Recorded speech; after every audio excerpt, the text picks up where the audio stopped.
Stay back, sorcerer, and stay silent. Our Godwoken speaks. We know you've been helping sorcerers escape, Atusa. We have proof. I'd sooner cut my tongue out than lie to you, Alexander. I know nothing of any escapees. If you can tell the Godwoken no more, your tongue is of no use. Cut it out. This can't be serious, Alexander. Come!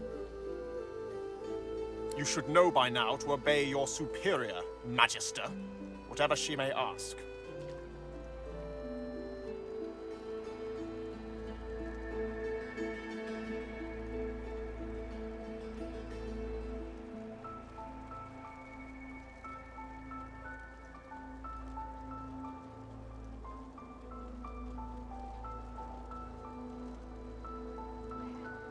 Atusa pinches the tip of her tongue with 2 fingers and brings her dagger to its root.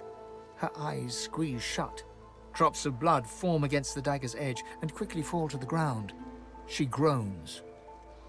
Stop!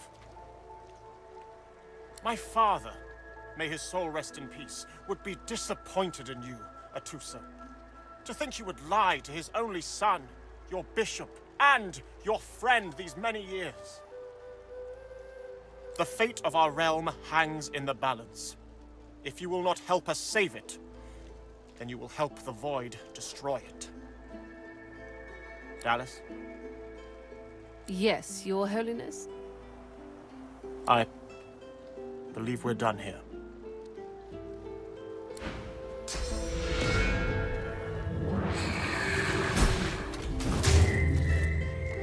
What a waste. Come, we'll be needed elsewhere.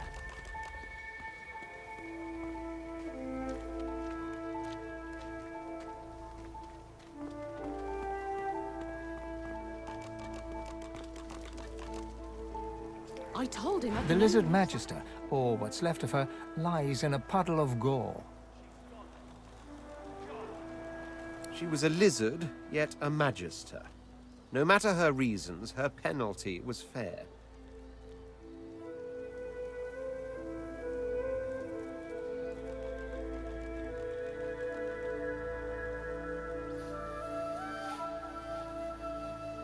These creatures are so prone to violence. Naturally, the weaker specimens suffer.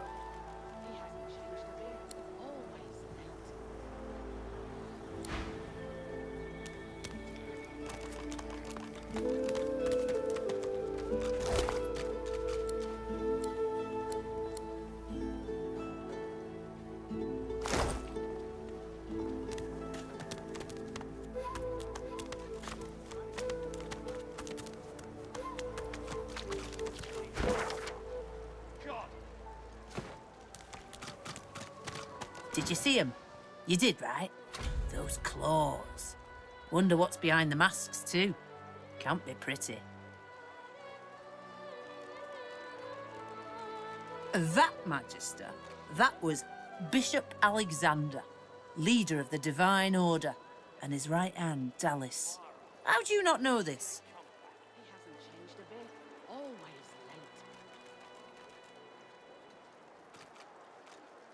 Ha! More the fool you. Day is night, and night is day in Fort Joy, O noble one. The Magisters are the royalty around here. You'll learn your true place yet.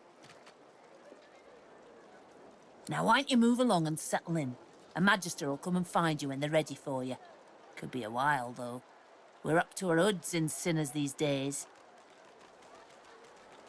He hasn't changed a bit. Always late.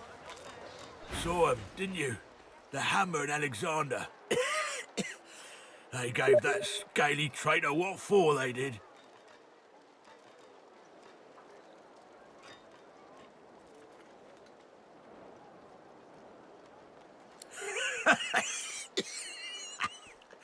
We'll see how long that lasts.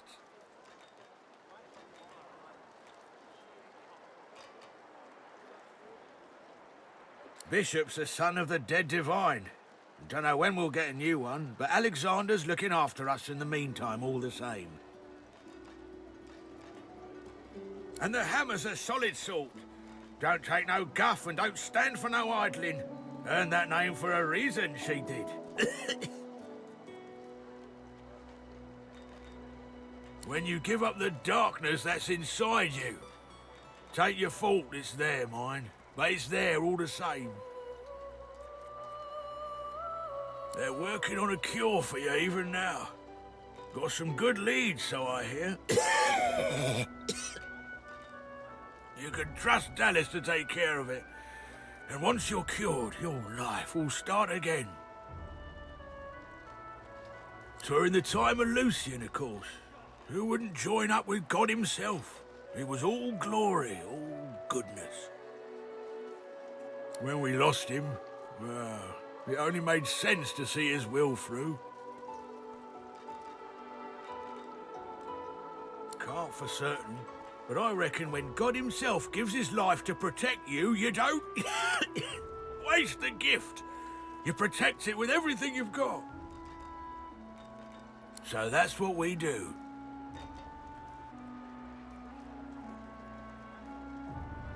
Lucian gave his life to protect Rivellon. If we let the Voidwoken get to it now, well, we'd have lost him for nothing. Fort Joy ain't no summer camp. No one said it were, but it's the best we've got to protect the realm.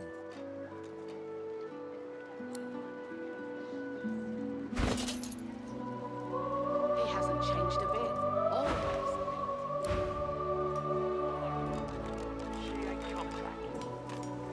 Move along, eh? Don't want to get the Atusa treatment myself.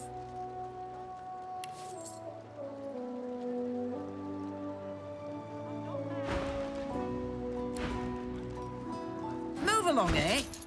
Don't want to get the Atusa treatment myself. Come on, old man.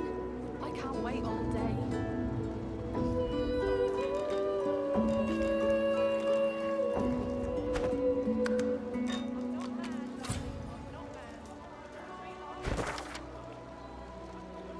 Pipe down for her.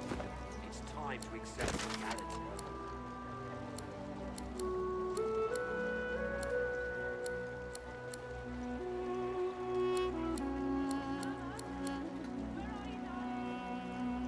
She's gone, Farah. Gone! Where's the oil? He hasn't changed a bit. Always late. Farah. She ain't coming back.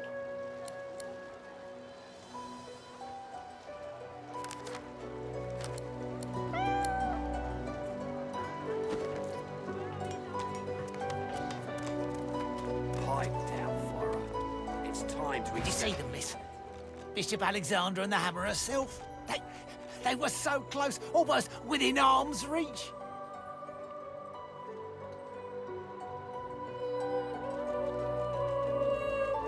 A traitor cannot be murdered. A traitor can only receive their due.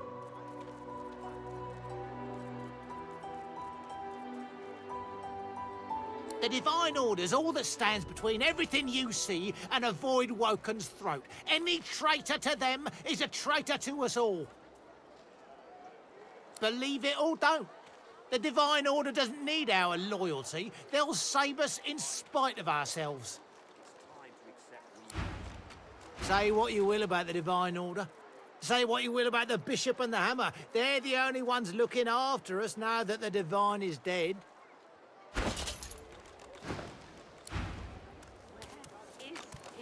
Come on then, Legsy. Pay up. I find only bread. I want no trouble. Bread or brisket, all's the same. Your grift teaches you to bully others. Pathetic. You keep his name out of your mouth, you filthy cud chewer. Have your cud.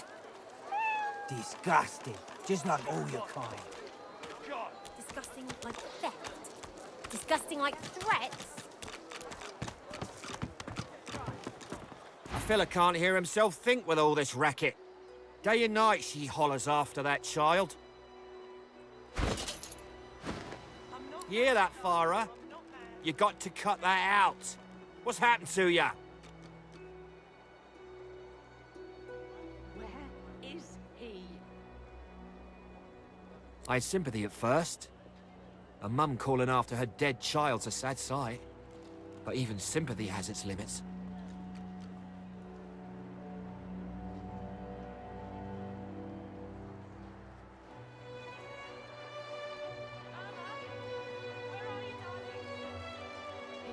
Changed a bit. Might well be. But that ain't helping either of us sleep at night. Don't misunderstand me now. I feel for the lass. Known her all my life. Her little girl Irma too. Farah was a straight shooting woman in those days, but now she's madder and a cuckoo and twice as loud. Come on, old man. I can't wait all day. What else do you call hollering after a ghost? That child of hers she's shouting after has been dead and buried a month over. Killed by a void woken back in our home village. Never even stepped foot in Fort Joy. And there ain't no amount of hollering that'll bring her back.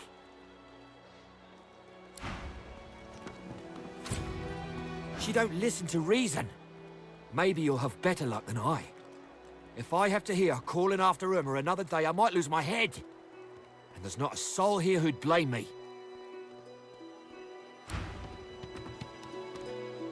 Please, please, you must help me. No one here will help me. Not one of these bastards. A child is missing. My baby.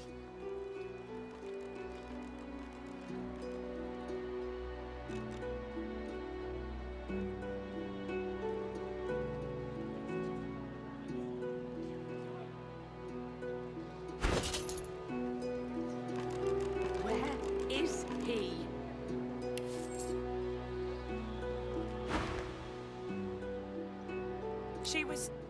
She was here. I only turned away for a moment. I'm sick with worry. Completely sick. And no one in this damn camp will lift a finger to help me find her.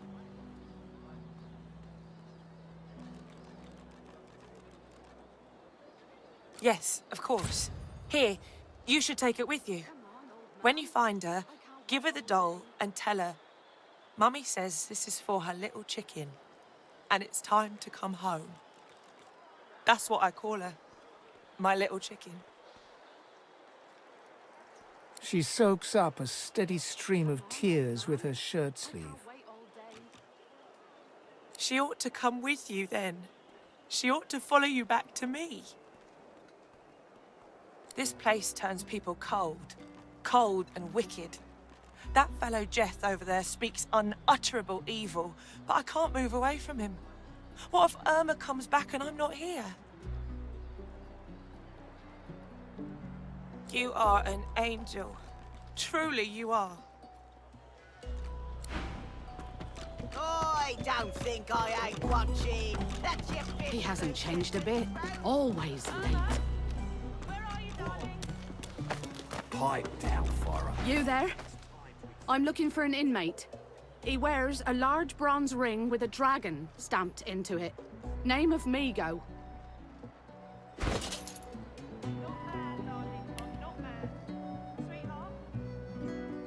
Farah, she ain't coming back.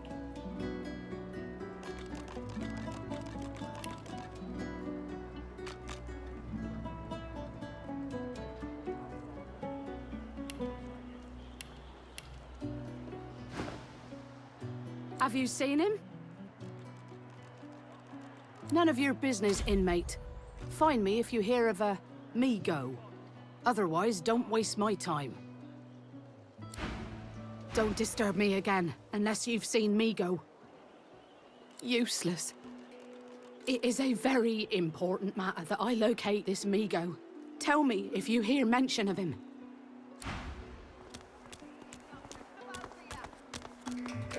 Don't like the game, Topsy, you can fold.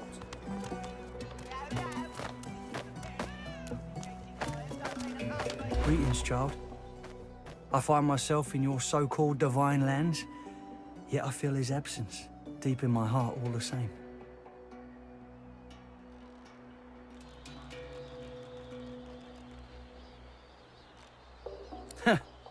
You may feel like an inmate here, but you and your captors are the same stuff, in race and customs, if not heart. You'll see what a difference that can make.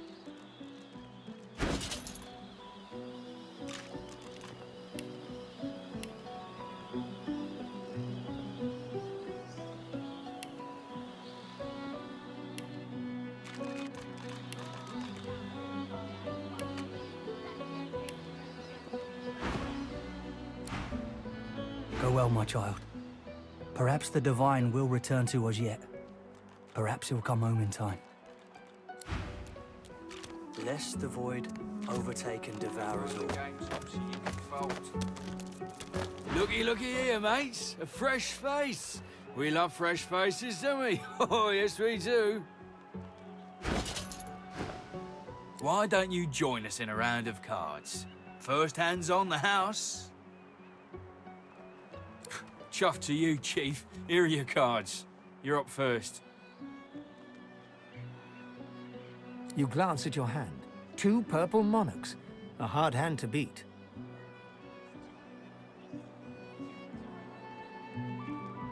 Quite the hand, Freshie. Unfortunately, 2 is less than 5, and that's how many purples I've got. I reckon that makes me the winner. I'll be having your fee then.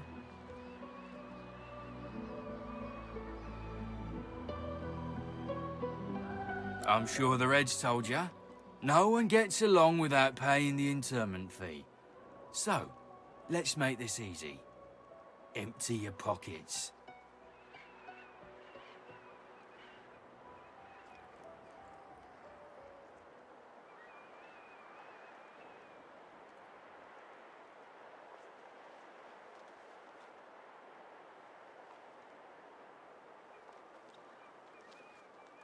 Don't think your connections will get here in time to save you if you don't pay up now.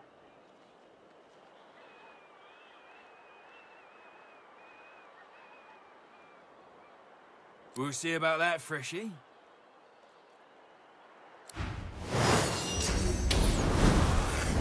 I'm fading. Lest the void overtake and devour us all.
I need aid. She ain't coming back.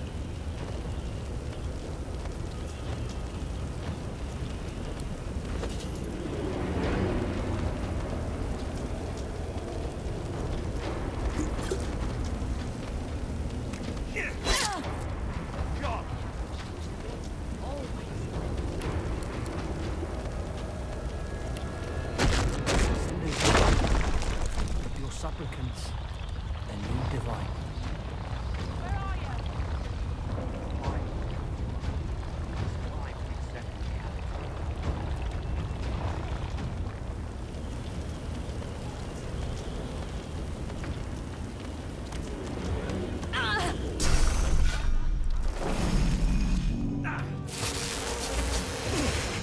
Come on, man. I can't wait all day.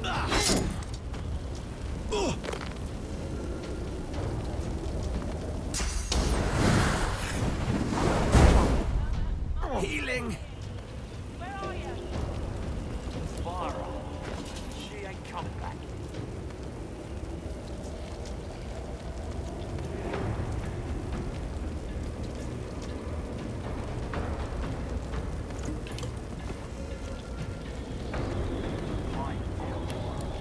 It's time to accept reality.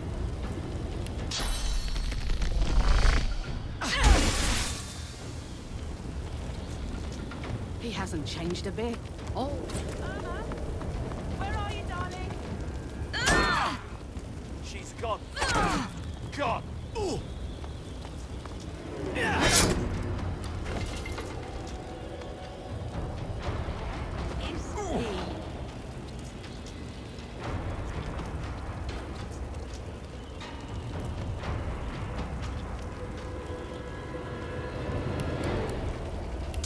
Our Father,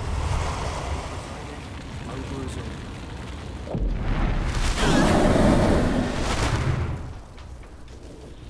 I told him at noon exactly. Didn't I?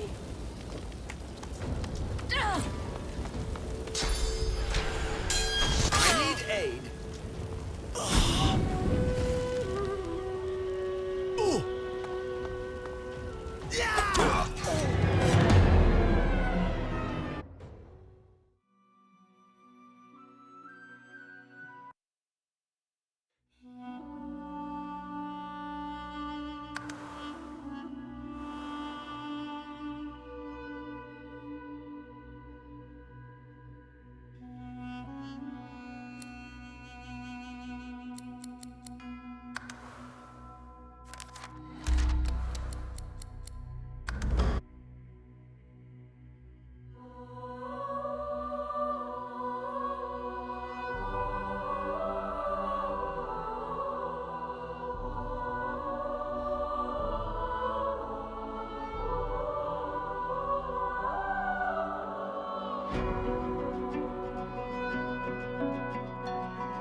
Fire up. She ain't coming back. Where is he? Come on, Gesture, then, is it? Lexi. This is not your business, long pig. Don't let this moss muncher talk to you like that. Especially a cheapskate like this one. Griff already knows she don't like to pay her fair share. An intense-looking man steps between the thug and the elf and rolls up his sleeves, revealing well-muscled and heavily scarred arms. You recognize him. It's Ifan, who you met aboard the ship on the way here. Just stand aside, won't you, mate? This is no business of yours. Lone wolves decide their own business. The thug freezes in fear for a moment before shuffling back to the protection of his crony. Pay up, elf. No one shorts Griff, especially not one of you.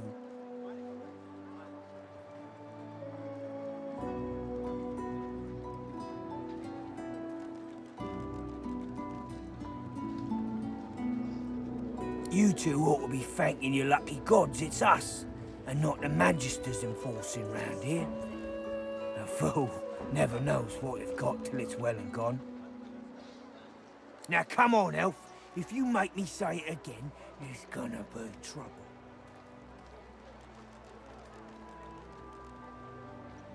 And neither will I. We got a system, and it looks like you don't want to fit in.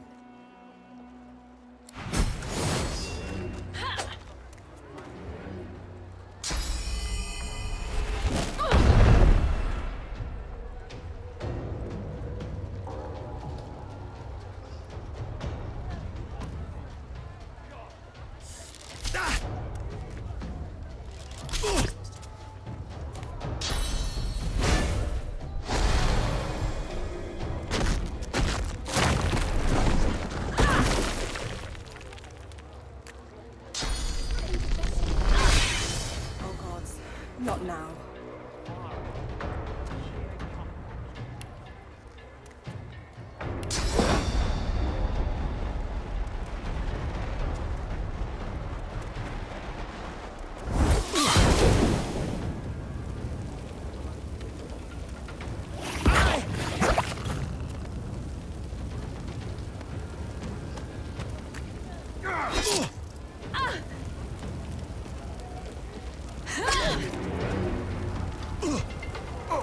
To the dark with you.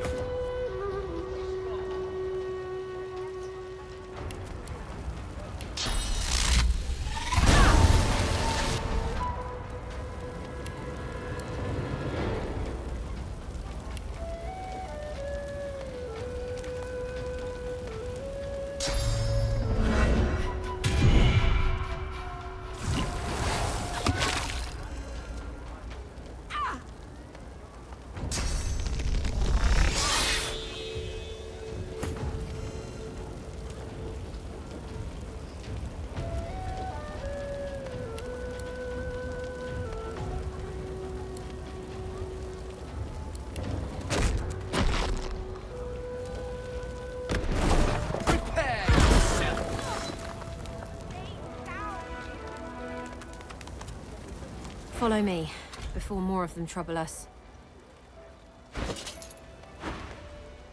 I've an errand to run around here first. I'll catch up with you there later. Remember, past the kitchens, down to the beach, inside the caves there. There is a safe place.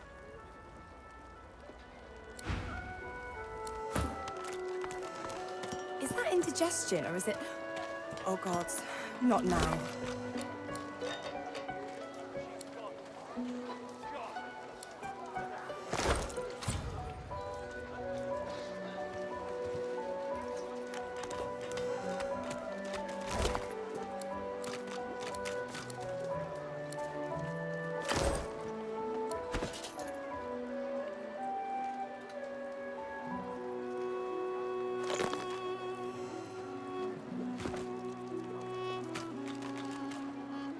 Who in their right mind would think of a thing like this?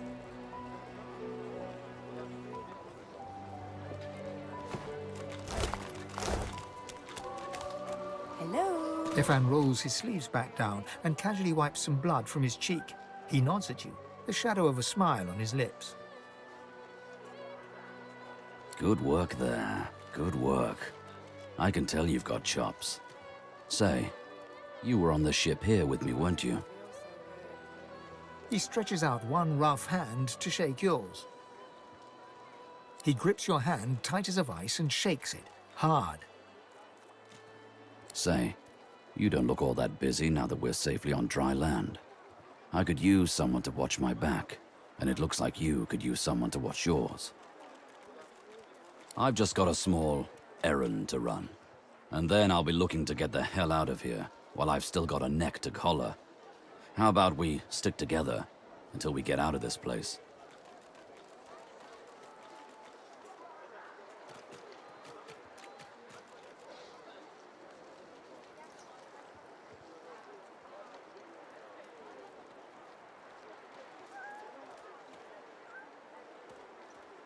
The usual way. Haphazard, terrifying, and drenched in blood. Haven't quite worked out the details yet, but I'll wager it'll be no worse than what'll happen if we stay put. 2 heads are better than 1, and when push comes to shove, 4 fists are better than 2, right? Everyone needs to make a living. I make mine running errands. The little black cat trailing you hisses at him, hair raising a ridge along its back. Without batting an eyelid, the man rumbles a lupine growl. The cat hides behind your leg, mewling.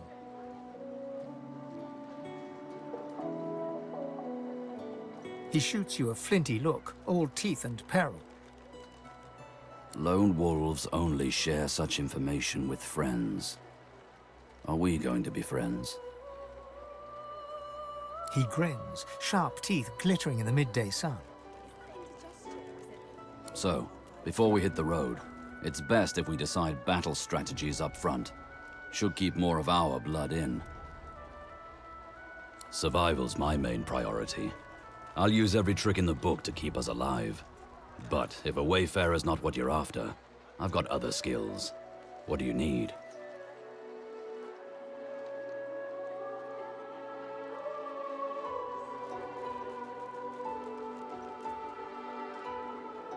Can do. Onwards. He scans the horizon for threats with one green eye, then nods back at you. Right you are. Lead the way.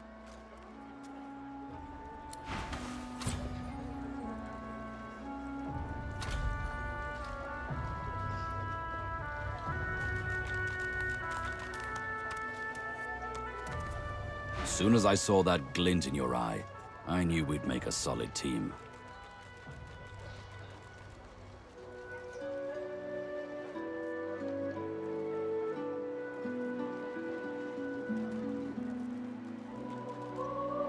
Ifan shrugs off his backpack and reaches into its depths.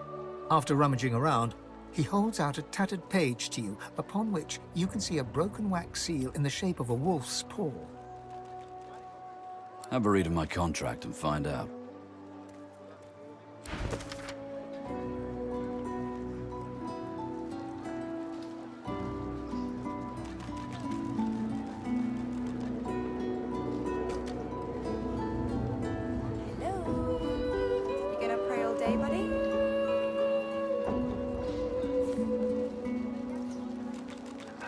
So, time to find this Boris fellow. Ah, you've read my contract. What does that look in your eye mean?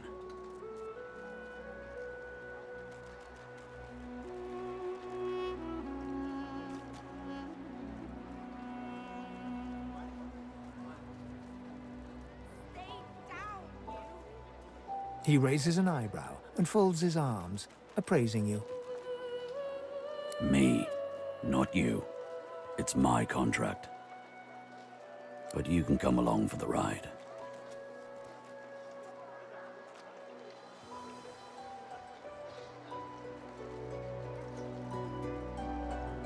Good to know. And likewise, with whatever errands of your own you have.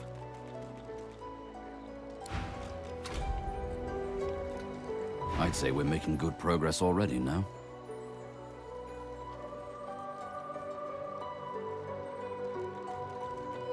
He freezes and shoots you a wary glance, looking for all the world like a wild animal caught in the lantern light of a racing carriage.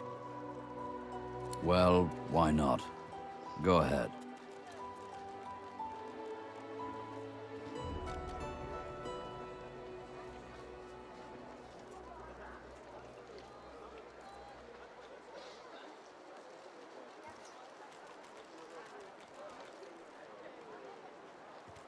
Not much, I'll tell you that. Why? What do you think of them?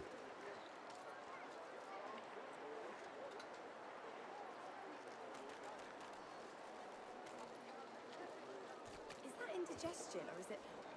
Oh, God. Not now. Sharp eyes, lass. But they can't keep the likes of us locked up too long, I'll wager. Come on.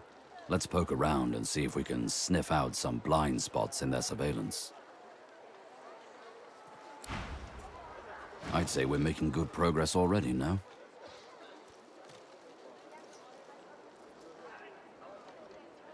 If you must.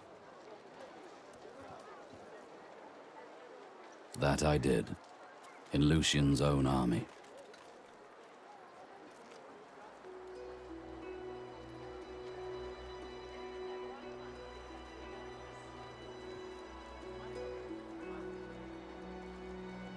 He presses his lips tightly together and looks away. There's a coldness in his eyes you haven't seen until now.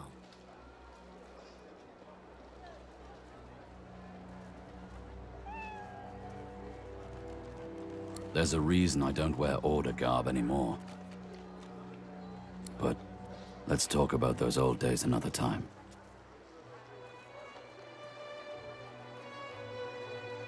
Thanks for understanding. Now, let's keep moving. Tired of the view in here yet? You do know that time is of the essence here, don't you? Ifan begins counting on his fingers and muttering to himself. This goes on for quite some time. 43, give or take.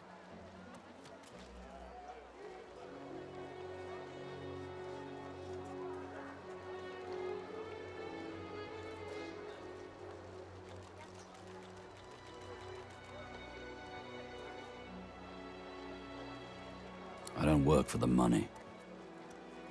It's good to have a trade. At least for me. The lone wolves gave me purpose when I needed just that. Sometimes the contracts keep me going when I'm not sure what else could.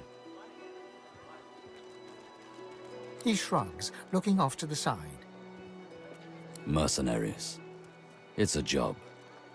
My job.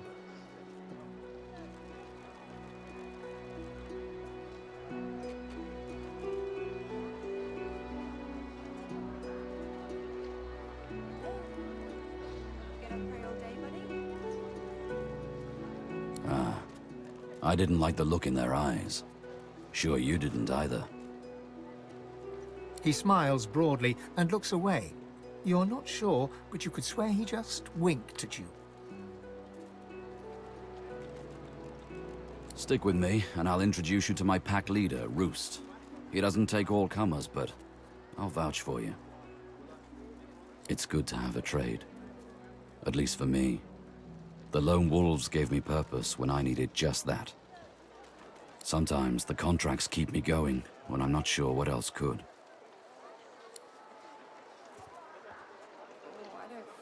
Ifan shakes his head, smiling down at the ground. I think you know enough about me for now. Let's talk more later, when we've made some more progress. Well, I've got a contract to complete. After that, getting the hell out of Fort Misery seems the best option. I figure we track down my inside man, and then we take it from there. I am too, I must say. Good to know someone's got your back when the going's tough. Ifan nods and surveys the horizon before striding on.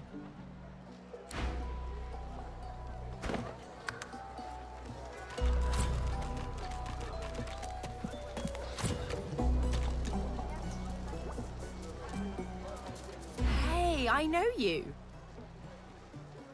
Losa, the dark-eyed jokester you met aboard the ship, waves enthusiastically and dips into a mock elegant curtsy.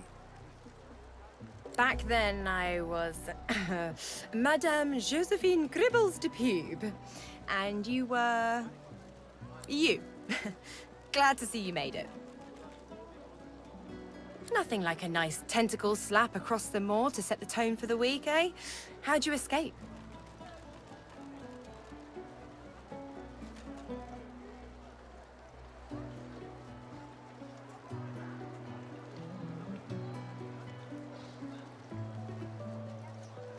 I saw you fall. We all did. Thought you were done for. When we get out of this place, I owe you a pint. So you managed to swim to safety, is that it? What about when you were in the water? Didn't hear anything unusual, did you? I heard the same thing. Do you know what this means? It means I'm not the only. Losa's voice catches in her throat. The joy drains from her face. Her eyes lose focus, and her whole body goes rigid. She is stock still, waxy skinned, her eyes dark. Greyish-black veins run from her eyes down her cheeks. Her head snaps to you mechanically, and her eyes lock with yours, dark pupils dilated into great black voids. Light suddenly flashes back into her face. The grey veins drain to pinkish flesh, and her whole body relaxes. Anyway, what were we talking about?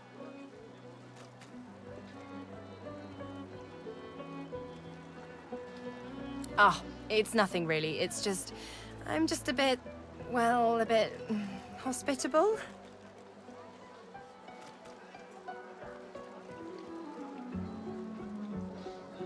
Put it like this. You've never been a host, I bet. That's because you're an infested clump of leaves on the side of the road. That ain't bad, though. I'd give just about anything to be like you.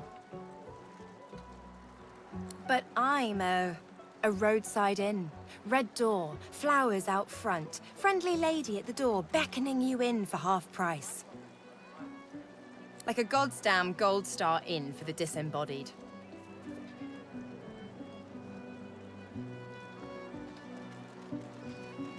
Now, isn't that just the question of the hour? I can't be sure just yet. I'll be surprised if it's a demon. Definitely not a sprite either. Maybe a spectre, but I wouldn't bet money on it. So, how are you enjoying the joy?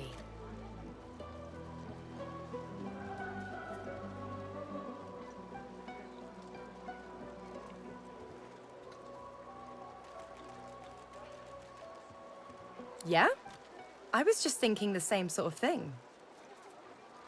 So, you want to check this place out together? Strength in numbers and all that.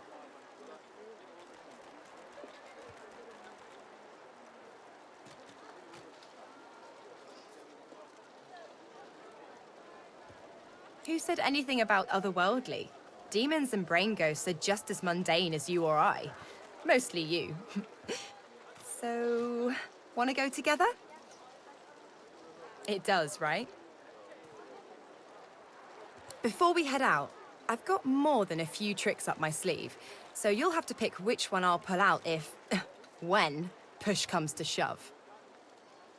Lately I've been into the enchanting arts, but I can shoot, slash, summon, steal, whatever your little black heart desires. So, what'll it be?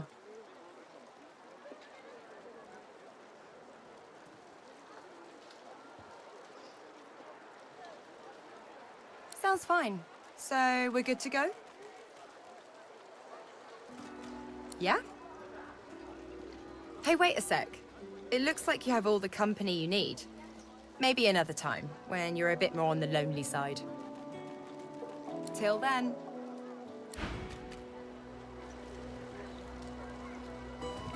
Hey there, old buddy, old acquaintance. Want to team up again? Hey, wait a sec. Till then.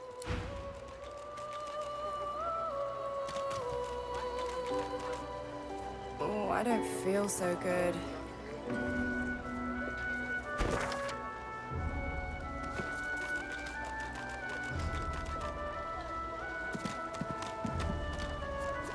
Bow your head, please! If we chant the endless prayer, the next divine will ascend!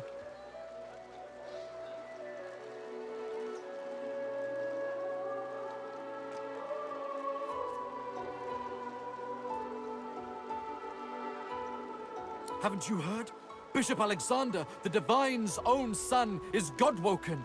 He will ascend. He will protect us from this darkness. Do not doubt that he will come into his powers at any moment, and then he shall ascend.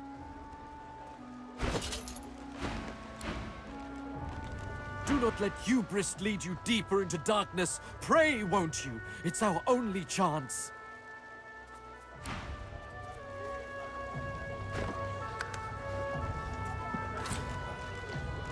Is it not enough that you travel with me? Must you speak too? Go on then, bark away. Let's see if we can find any method in it. Are you certain you want to dismiss your companion? Yes, I can imagine it might be somewhat difficult for you to forever be in my shadow. Go on then, play in the sun. I have actual work to do.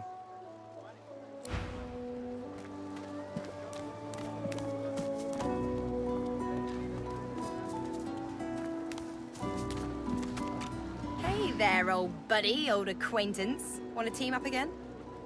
Well, that was easier than I thought. And I'll do my best to stay myself. Lead the way.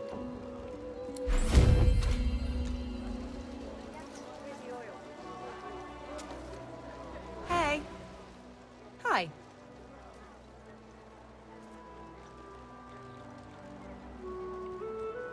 Ooh, so serious. What's up?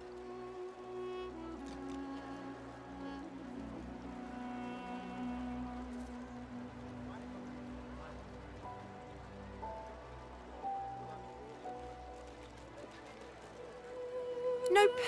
This one doesn't talk to me. It talks through me. You'll know it when you see it. Well, I was giving this concert up on Overlook Hill. There was a great crowd. They were really feeling it. But I guess it was too good. I had me a little source flare-up. Everyone went a bit, I don't know, wild, rabid. I snapped out of it before anyone got hurt, but the Magisters caught me backstage afterwards. At least I went down doing what I loved. Of course I do. What's your poison?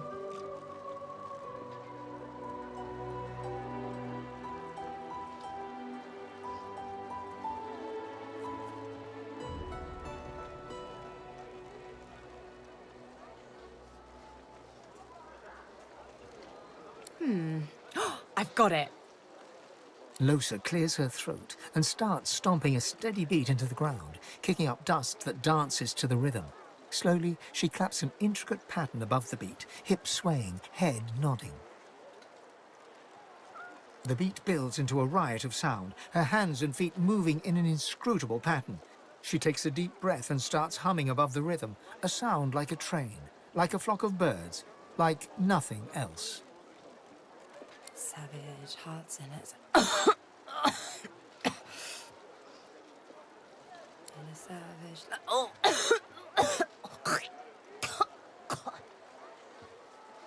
I can't.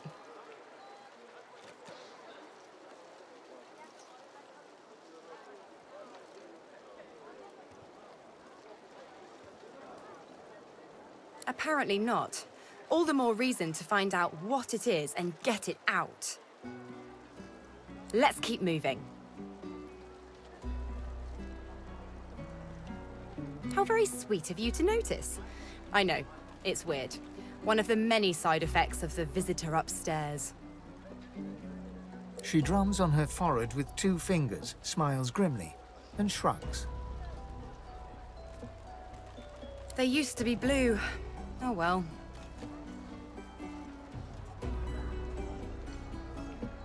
Ha! Well, this is the real me. I've always been a host. I'm not too keen on this particular companion, of course, but I can't remember a stretch of longer than a few days that there wasn't some kind of lodger knocking around up there.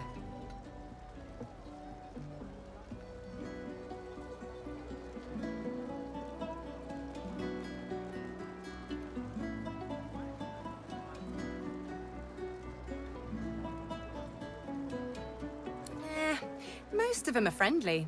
Interesting, too. Chatty, musical. It's fun. Inspirational, usually. Sometimes I wonder what my voice sounds like, you know? So what's it like, being alone in your head?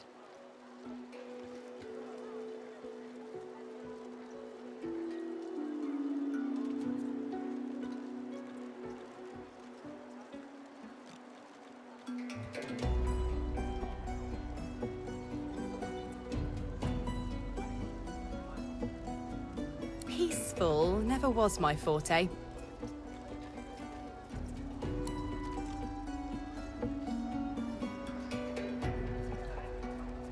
Easy. I'd say we get out of this place. Don't know how long they plan to keep us here, but I'd rather not find out.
Where's the oil?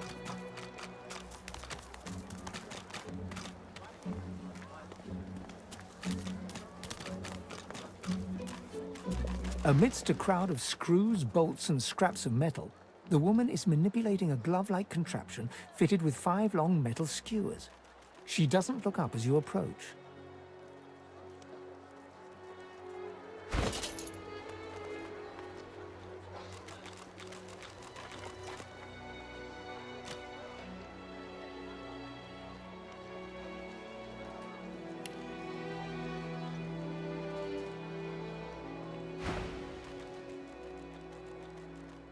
And what you after?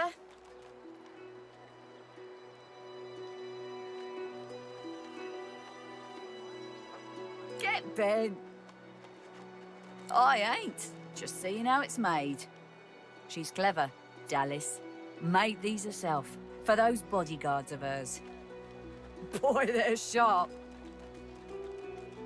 She looks up. You looking to buy something? Found it in the scrap heap not so long ago. We used to know each other back in the day, you know. Dallas and I. Never knew her to be much of a wrench head back in the day, but once she joined the Order, she started turning out all manner of oddities. She nods once. You looking to buy something? Or do you just want to waste my time with a whole lot of questions?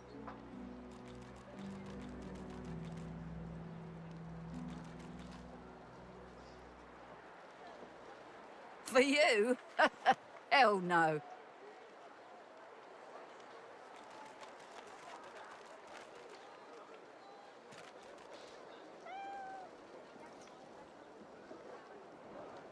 That's for me to know, and you to get out of my face. Buy or shove off. All manner of things. Have a look.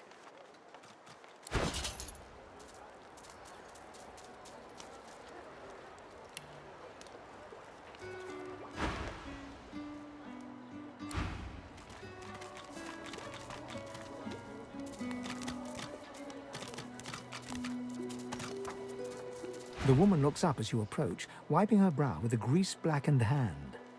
What do you need? Ha! The hammer got you curious. Yeah, funny name for a gal like that. When I knew her, The Feather would have been a likelier name. She nods once. Clever lass, her. No wonder what Alexander sees in her. Question is, what she sees in him. Oh, I dunno. She was a sweet soul, quiet, loved her family. Always seemed strong as I recall, but she didn't come across as no fearless military leader back then. She was just a girl. People do change, don't they?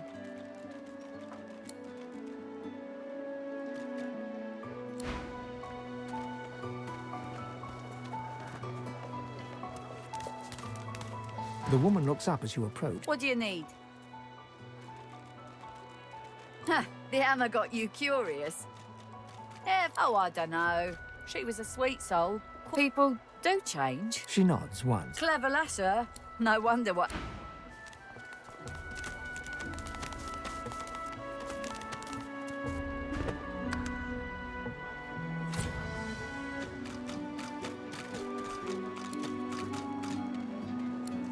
Who in their right mind would think of a thing like this?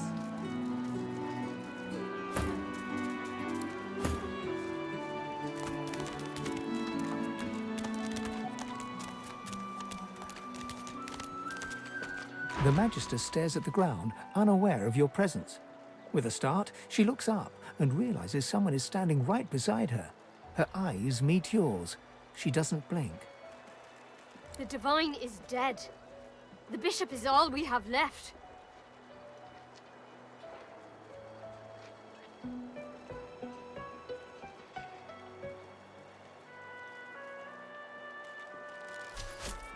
Bad luck to let one of them cross you. It'll be a last as well. Her voice trails to silence, and she resumes staring at the ground, lost deeply in thought. I do wish Alexander would ascend sooner rather than later.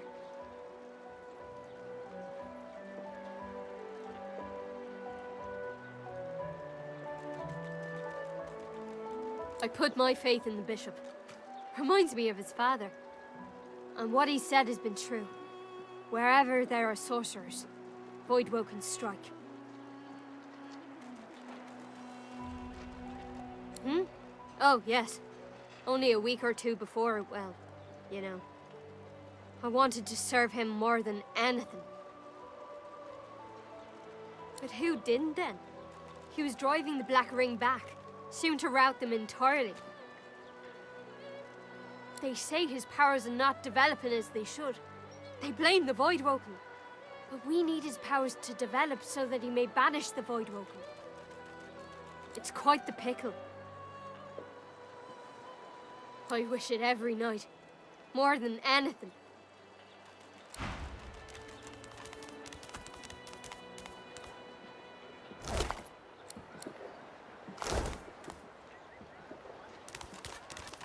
As you approach the unsmiling Magister, Ifan catches your arm and speaks to you with some urgency.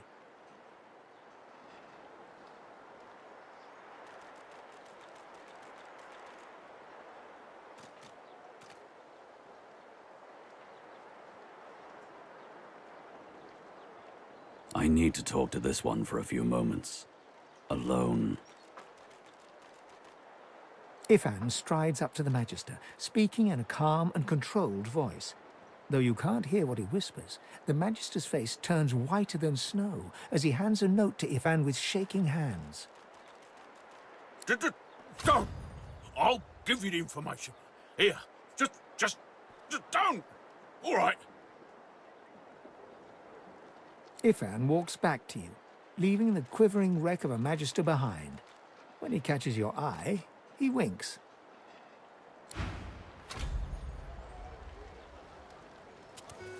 Yavos!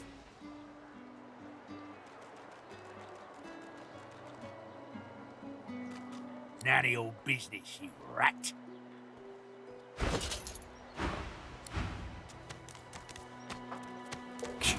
Go on, keep moving.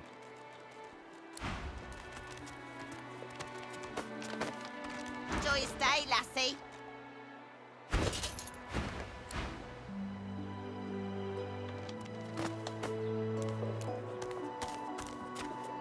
Ifan catches you looking over at him. He raises his eyebrows. What?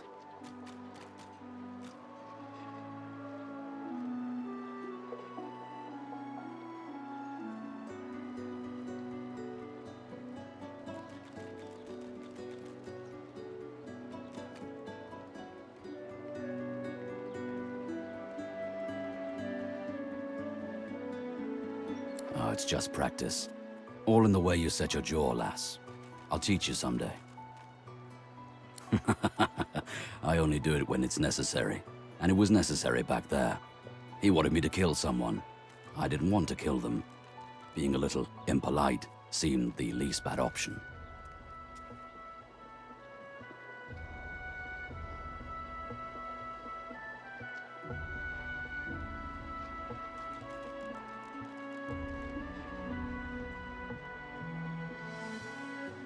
That's about the size of it for me, all right. And now that we agree, shall we agree to keep moving? After reading the scrap of paper he took from the Magister, Ifan marks a spot on your map and looks out to the far horizon.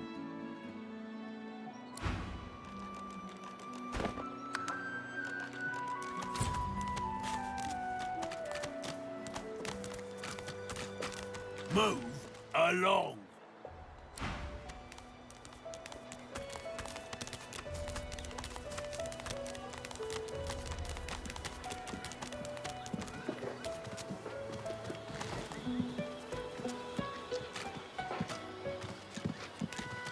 Leave me. Go.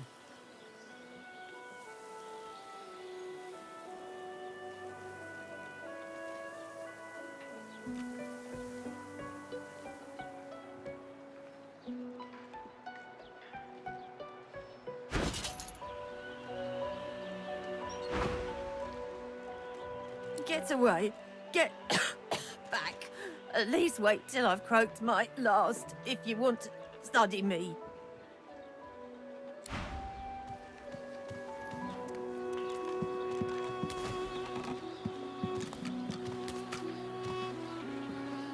She groans in pain, refusing or unable to acknowledge you.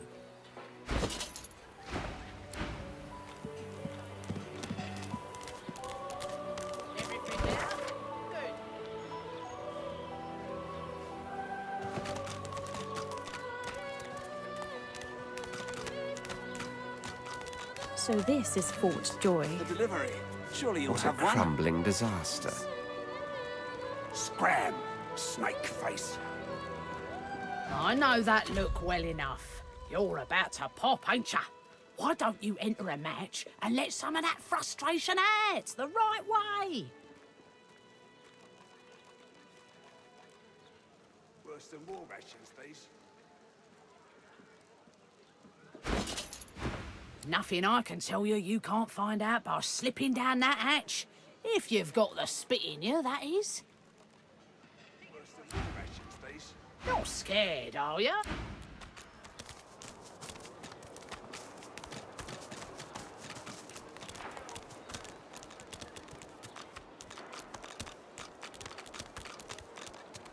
Need something in the kitchen, do you? Heading into the kitchen? Don't try anything funny around, Griff. I'm watching you. Perhaps if those bleeding dwarves didn't eat so much.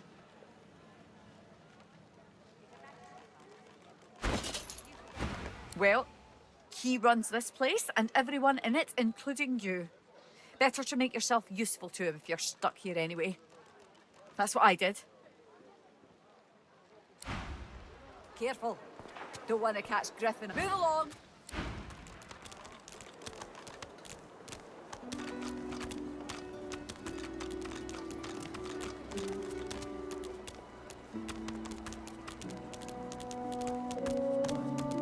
Ain't fit for beasts.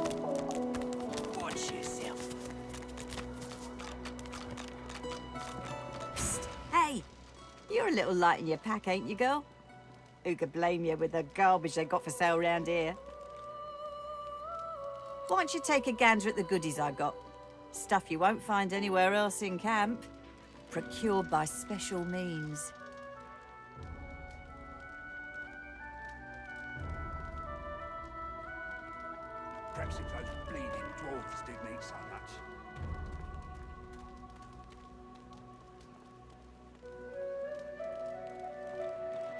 Only the finest, you know.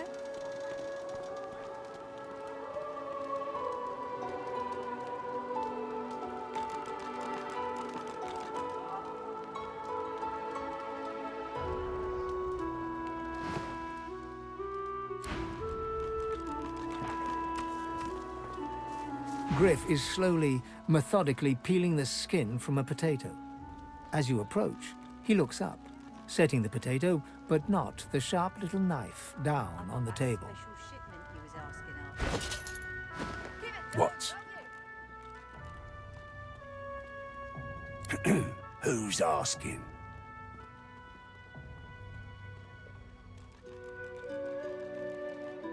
He smirks and holds the little knife up to the light, watching it glint. I'm listening.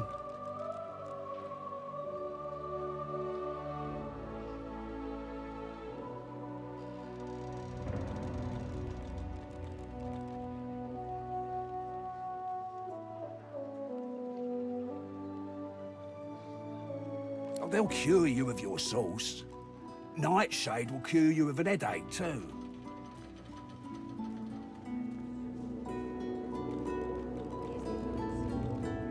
Can't help you there. If I could, I wouldn't be here peeling goddamn potatoes. Thugs. Look at it this way. People get lawless here, and we all starve. He points the tip of his blade at the grisly sight of the elf hunched over, clutching his knees in the cage. I solve my own problems. Sure, have a look. Good stuff, huh? Everything there? Good.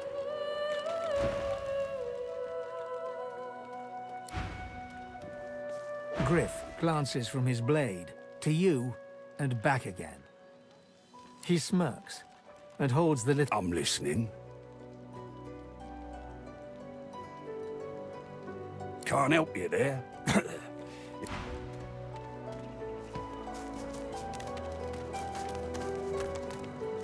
Still on your feet, eh? Glad to hear it. Feel free to take only the finest, you know.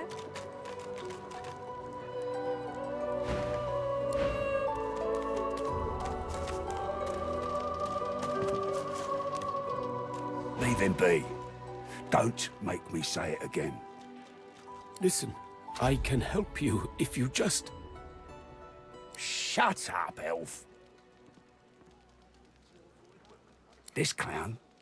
Caught him stealing from my kitchen. Still won't say where he stashed my supplies. Sound like someone you'd let off with a slap on the wrist.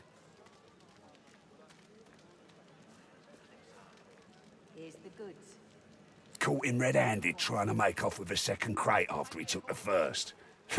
Went down like a rent boy when we grabbed him. Easy. Supplies. Crate of food, citrus in particular. He'll talk, or he'll die quiet.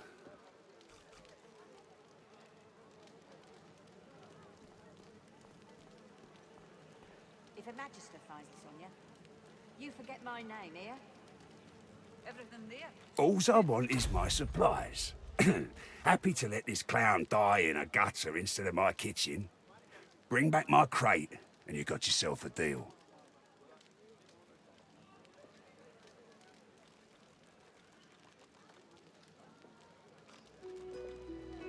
Ain't been here long, have ya? No one gets to have it all.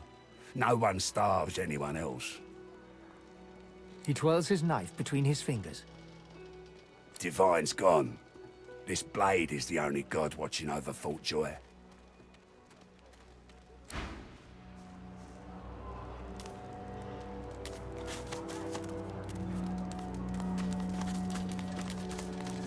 Watch yourself. What's your hand, Pipsqueak? What are you loitering round here for? If Boss trusts you to find something for him, you better not disappoint him.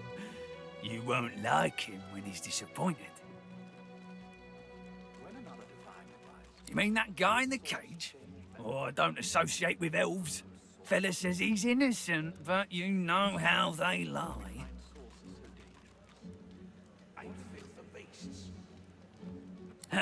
Yeah, bosses are awful passionate about citrus.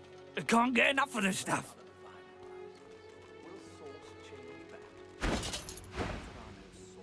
Boss will be fine. He's got himself in a fit state now, but as soon as another shipment comes in, he'll be right as rain.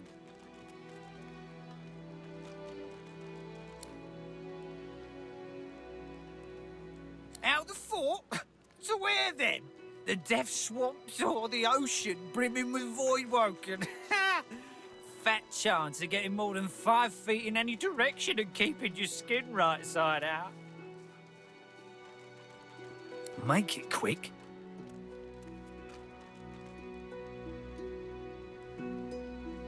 Sure. Pal of mine made it as far as the hollow marshes even. They dragged his corpse back the next day.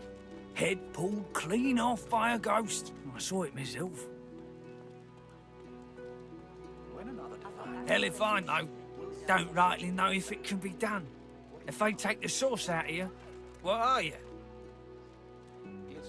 I never seen one myself, but me cousin up in Gore said one appeared from the clear sky one day and ate up every child under the age of 12.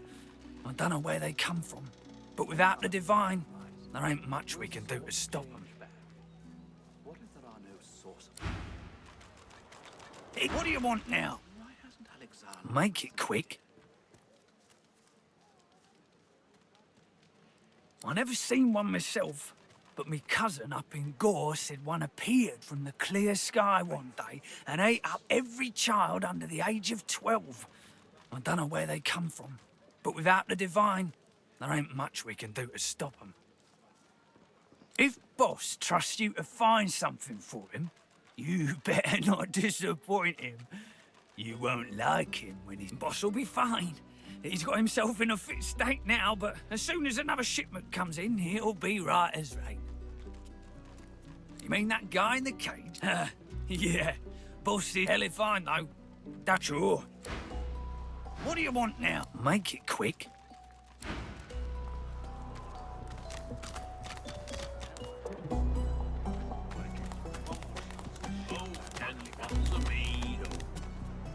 $1,000 bottles of dust. This has made you cranky. 50 bottles of tears. Will source change back? What is that are no sorcerers? Yet so quickly we find source so dangerous. What in his death caused it? The lizard's brow knits together, then apart, and back again. He seems to be swimming deep in his thoughts, and doesn't look up as you approach.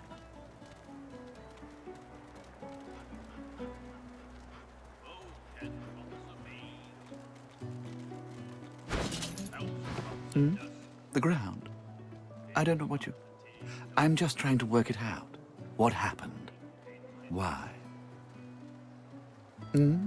Goods. Ah, yes. Yes, of course. Have a look.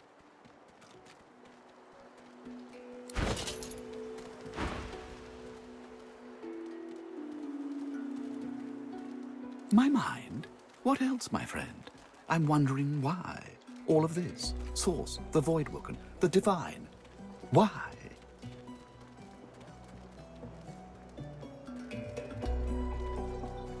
We've used Source for thousands of years. We have used it to heal, to grow. How can it be that it suddenly summons these horrors from the void? And when will Alexander ascend to divinity? We cannot continue like this.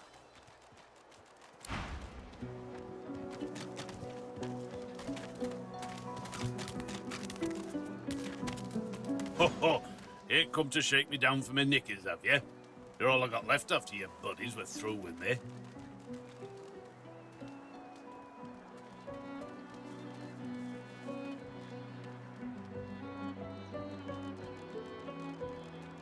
That's so. You look just like them. But then again, I never was the best at telling your kind apart. No harm intended, of course.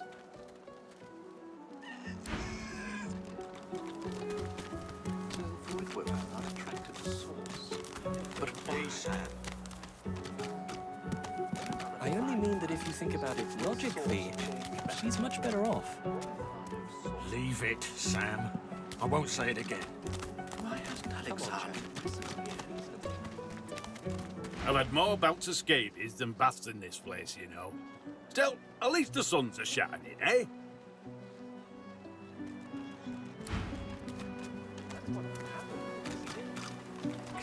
We find sources. 50 bottles of tears, oh. Make the hinges rust.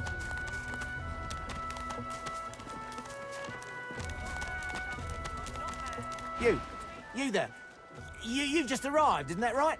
Are you quite alone?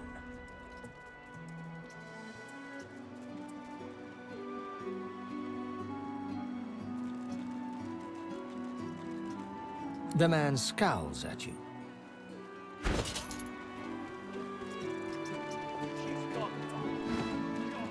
I thought I might see if you wanted to get out of this place.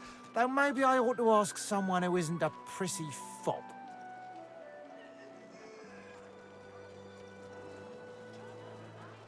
I have a plan. A good one. But I need a partner.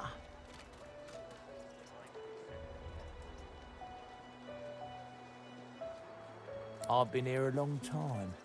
Longer than anyone else. People get taken sometimes. Some folks say they get cured. I don't know if I believe it, and I don't want to wait and find out. I have a way out of here. It won't be easy, and I need a partner. Just one. Are you interested?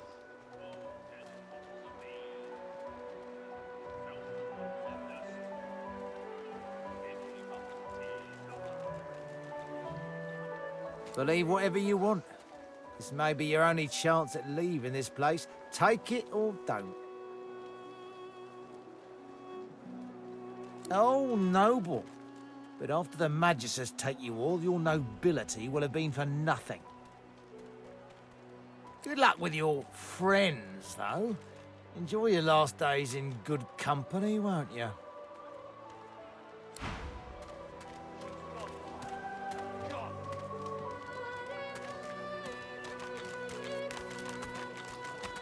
Change your mind about my offer yet? Your loss, my friend. Your very great loss. Change your mind about my offer. Your loss, my...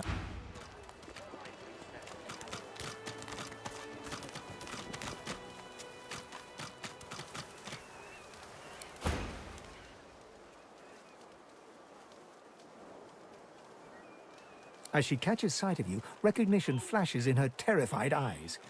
She drops her hands from her throat and starts hyperventilating. Ben, Miss! Ifan! Ben, Miss! You killed them! You killed them! He killed them all! Murderer!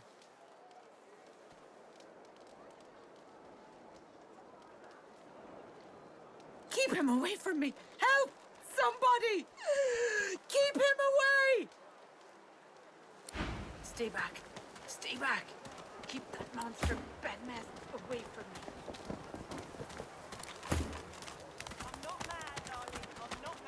Change your mind about my offer yet? Your loss, my...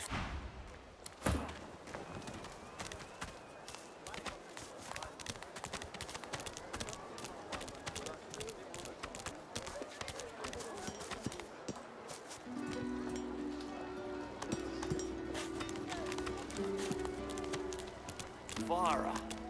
She ain't coming back.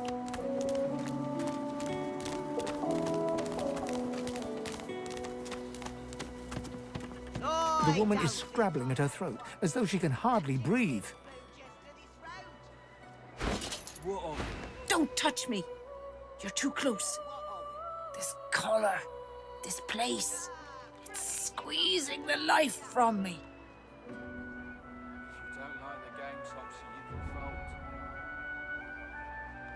Do you? You seem fine. Don't you feel how tight this collar is? And there's nothing we can do. Nothing we can do. Her hands move again to her throat. She seems to try to make space between her neck and the collar, but there's no space to be made.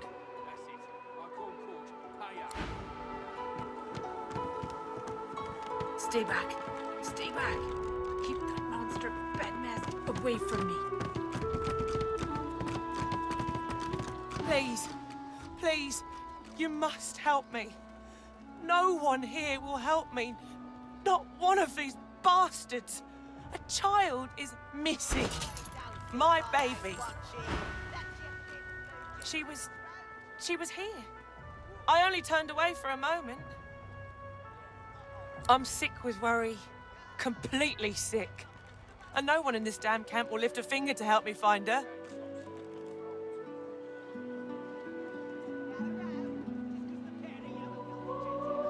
This place turns people cold. Cold and wicked. That fellow Jeth over there speaks unutterable evil, but I can't move away from him. What if Irma comes back and I'm not here? Yes, of course. Here, you should take it with you. When you find her, give her the doll and tell her, Mummy says this is for her little chicken, and it's time to come home. That's what I call her, my little chicken. She soaks up a steady stream of tears with her shirt sleeve. She ought to come with you then. She ought to follow you back to me. You are an angel. Truly you are. A fella can't hear himself think with all this racket. Day and night she hollers after that child. You hear that, Farah? You got to cut that out. What's happened to ya? Known her all my life. Her little girl Irma, too. Farah was a straight-shooting woman in those days, but now she's madder than a cuckoo and twice as loud.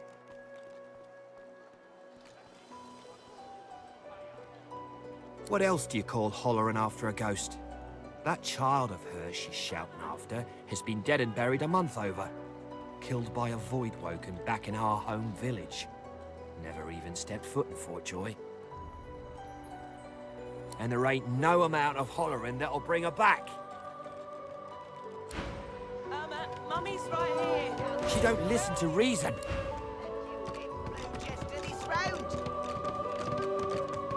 What of it? Yeah, what of it? Stay back. Stay back. Keep that monster bedmast away from me.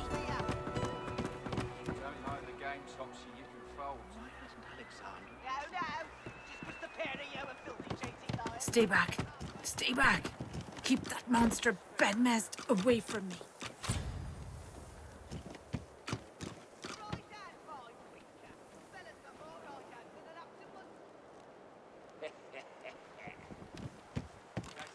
I call court. Pay up.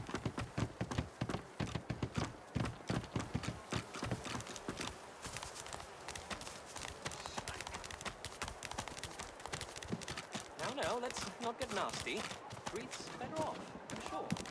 I fear it will be quite some time before we've... goods.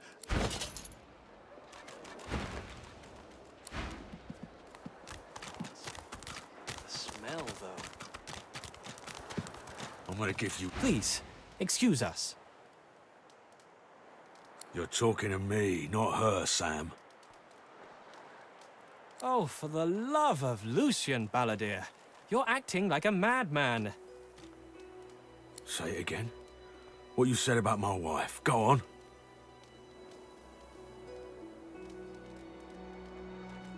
Go on, Sam. Well, it's the truth, and you know it. She's better off. So what if it was messy?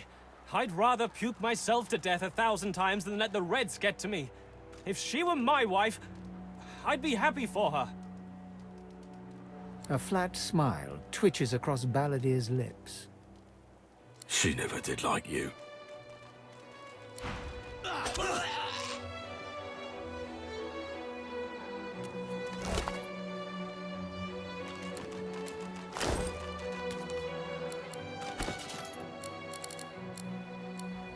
Wouldn't know a thing about you and I, Gretty.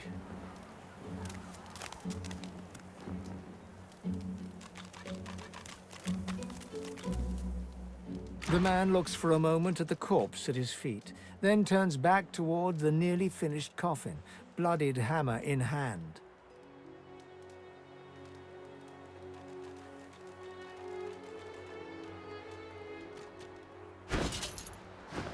Murder's a big word. And no, this here's a bed for someone 1,000 times better than that snake. Rest her soul.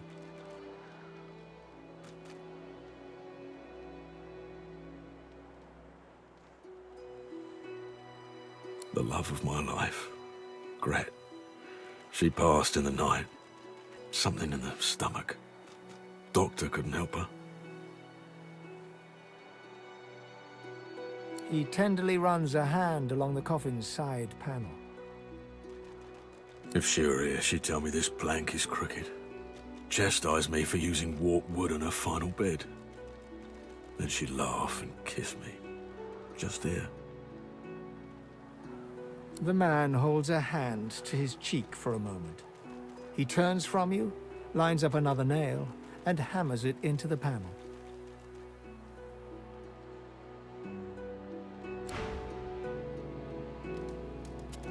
He taps hammer to nail and doesn't look up.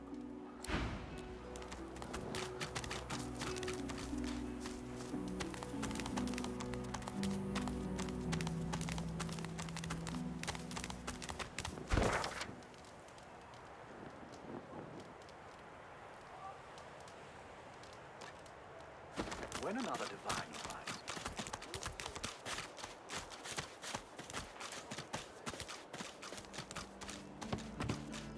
Amid the squalor of Fort Joy, you suddenly spot an elf with diamond features, regal and radiant, but cold too, and sharper than any knife.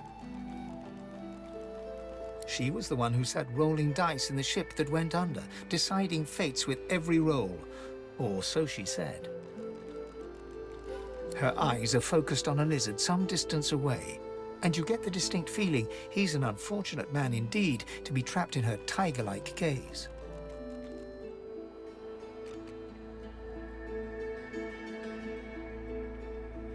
No sooner have these words left your mouth than she turns about and grabs you in a stranglehold. You feel the tip of a long needle being pushed a little ways into your neck. You caught me off guard. No one catches me off guard. Better tell me who you really are, or this time, I'll let my needle do the licking.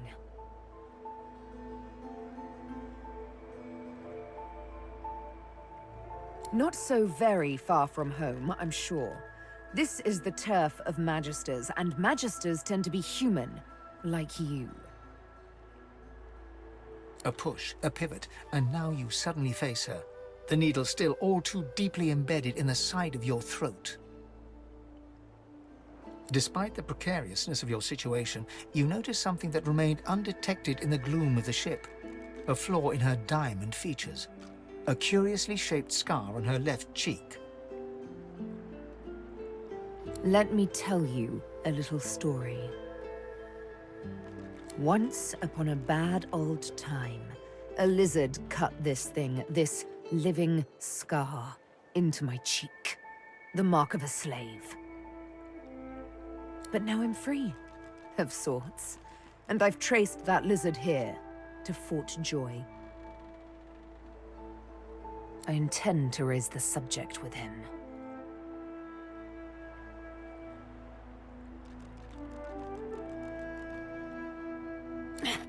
No! She drives the needle in deeper and whispers. In truth, it does not matter in the least who you really are. You saw me mark my prey. You could warn him, save him, or kill him before I get my chance. That makes you a liability. That makes you needle feed.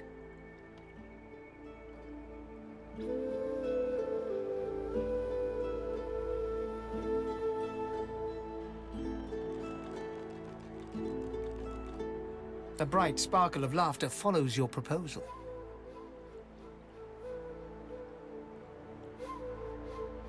Ha! How amusing. I admit I had not seen that twist coming. I was certain the pitiful begging was about to begin.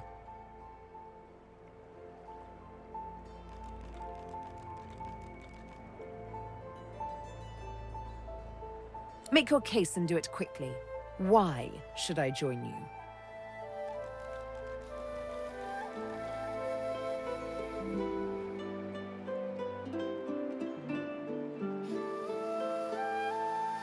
I will.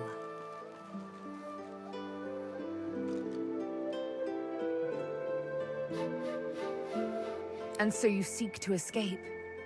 How you do tickle me. Most of the misguided dears around here would argue such a thing is impossible.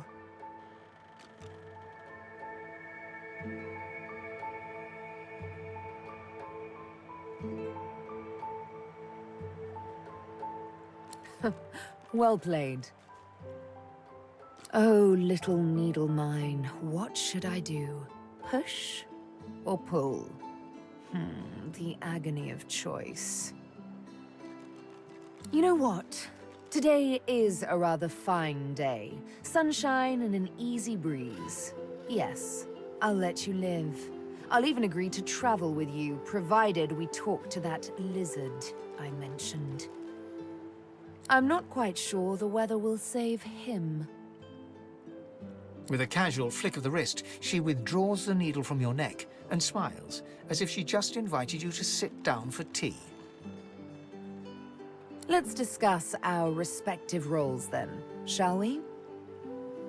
You, me, and Death will be playing many a round of hide and seek. So, what role would you like me to play? As a rogue, my speciality is stealth, the quick silence of the dagger striking unseen. That said, I'm perfectly lethal wielding any weapon or magic. So, the choice is yours. Suits me fine. Lead on, or better yet, let me take the lead. Then follow me. But wait, you seem to have quite a few followers already. We'll be far too conspicuous traveling in a caravan like that. Return to me once you've culled a couple.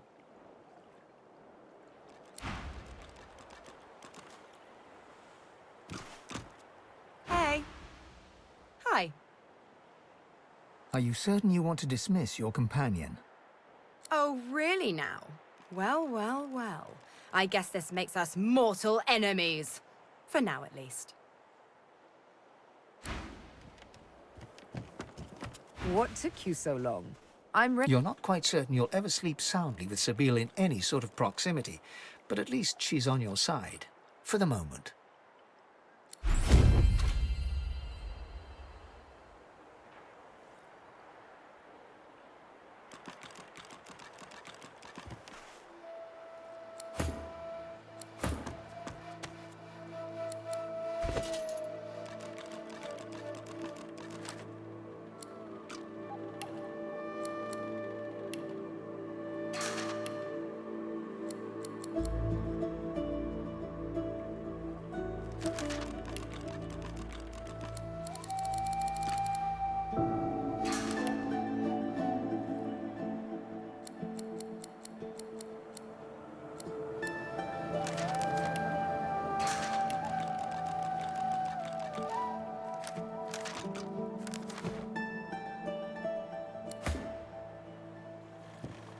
Your eyes brim with inquiry, so ask.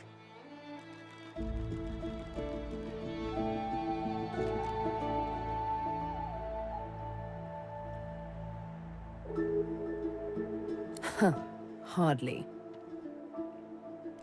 I walked up to the quay, asked for the ship to Fort Joy, and declared myself a sorcerer.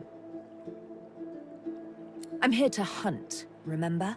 Here to play a game of tic-tac-terminate with a special certain someone. In a final heartbeat. Why? Did you assume I wouldn't?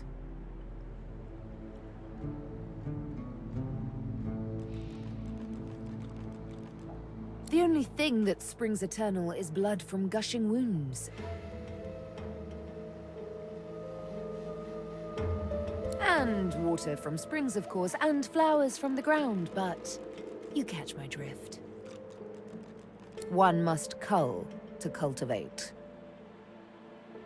We may see no bars, but we are firmly behind them here and now. As I hunt for answers, escape must ever be on our minds. Let's save those for later, shall we? Not quite the thing I tend to share with strangers. Suffice to say, I need to speak with a certain lizard, so let's find him. Ha! Nonsense. We've already cheated death coming here. We have but to cheat the living to leave. Ha! Shouldn't be too hard, trust me. May require some needlework, though.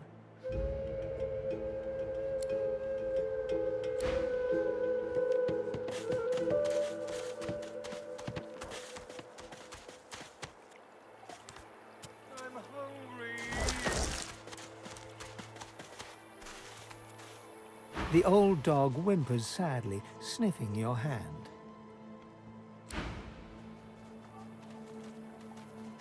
The old dog...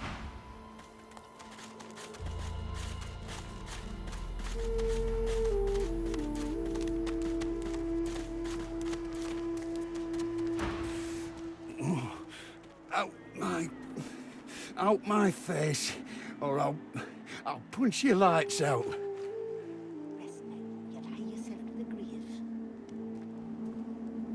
Those bleeding fools think they run the place, but I showed them.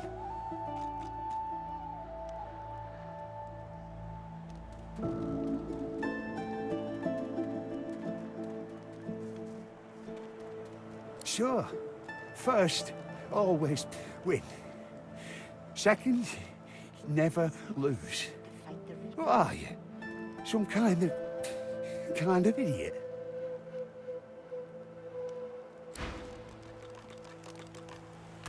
By the Queen's beard, it looks like you lost a fight with a claw hammer.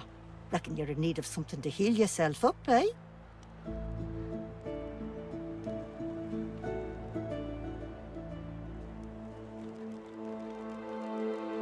School of Hard Knocks, University of Life, Academy of this and that. I have the talent for it, and whenever I found someone with skill, I asked them to teach me.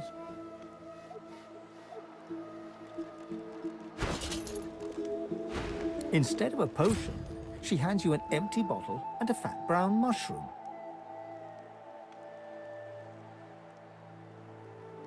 I knew I saw some talent in you. Go ahead and combine the mushroom with the vial. Once you've mastered the technique, you'll never need help from a crusty old quack like me again.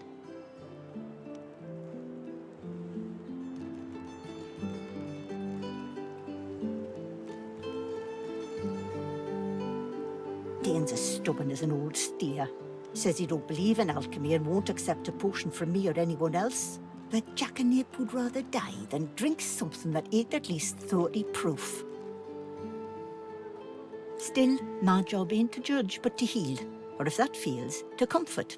Seems that's all I can do for old Dane anymore.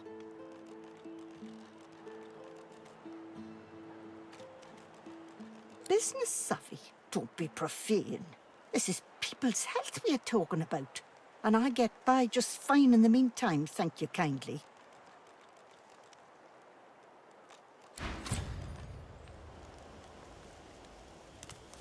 Our healers walk. Get your ugly mug out of here.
just as you're about to address the lizard, the Red Prince bars you with an outstretched arm.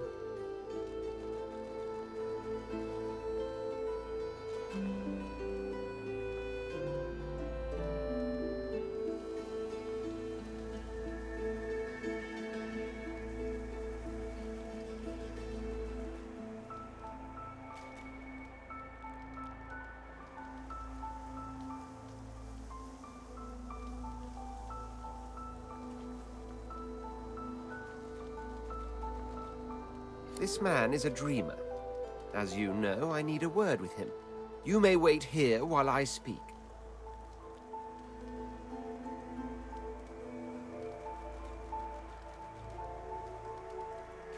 Permission indeed. He bids the dreamer stand up and pay attention, which he does in a groveling and awkward manner. The dreamer then chews and swallows a handful of Drudenay leaves before slipping into a trance-like state. He falls asleep. To your surprise, the Red Prince lies down and follows suit. After about half an hour, they wake up and begin to discuss what they saw in their dreams. The Red Prince pinches the bridge of his nose in apparent irritation before turning his back on the jabbering dreamer.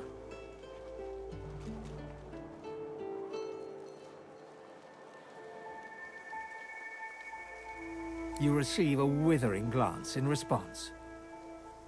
A deserved bit of sarcasm, I suppose. But though this sting-tailed fellow may be a less than stellar specimen in the firmament of dreamers, the dreams themselves prove to be quite elucidating. Turns out I'm being hunted by an enemy I didn't know actually existed. The myth-shrouded House of Shadows. The dreamers, though, they're on my side, and they've visions of me on the throne.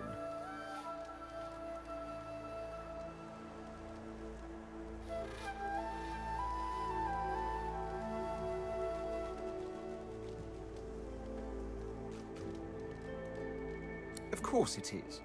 I was born with the promise of an empire, and that promise will be kept. But to keep it, I must find a second dreamer.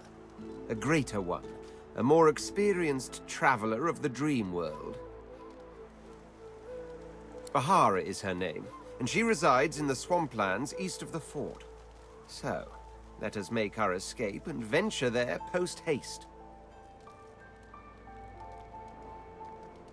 You know, I could tell you all about swamp dreamers too if I chewed that much Drudenay.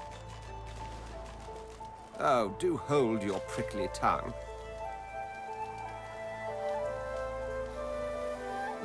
As you're about to approach the lizard, Sabine cups your chin between thumb and index finger, then guides your eyes to hers. Listen, I need to have a chat with this here morsel of flesh. He has wronged me once, but may just do right by me this time. To your surprise, Sabine proceeds to throttle the unsuspecting lizard with one hand as she drives the tip of her needle into his lower belly with the other. Then, the questions commence. You hear him yelp about the Master, lone wolves, and a man called Griff. Then, quite suddenly, there's blood everywhere as Stingtail falls to the ground, face first into his own intestines. Sabine heaves a sigh of satisfaction, and as she wipes her needle clean, shoots you a cursory look. Chat's over. Demon elf, how dare you strike down a dreamer? Such is my prerogative, Prince. And doubly so, my pleasure.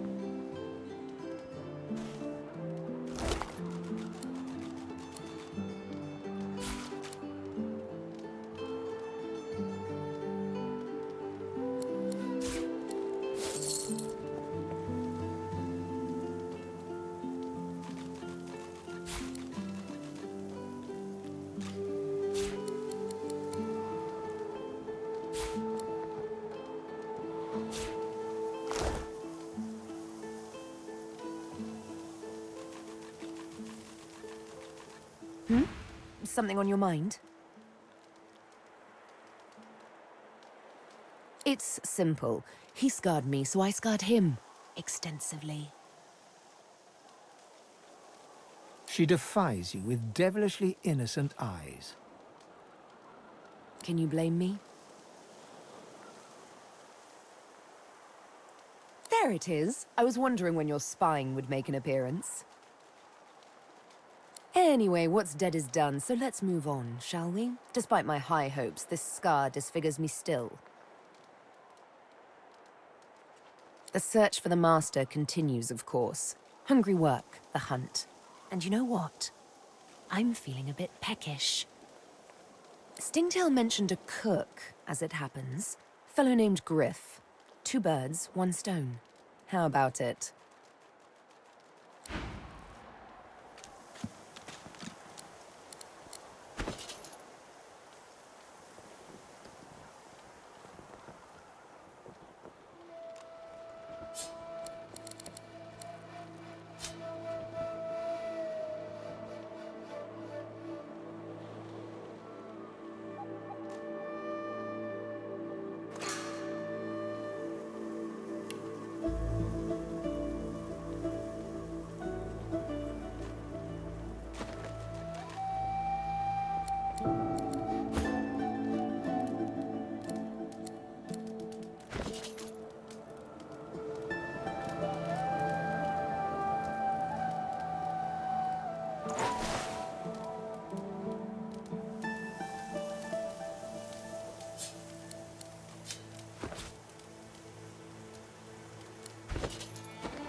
She groans in pain, refusing or unable to acknowledge you.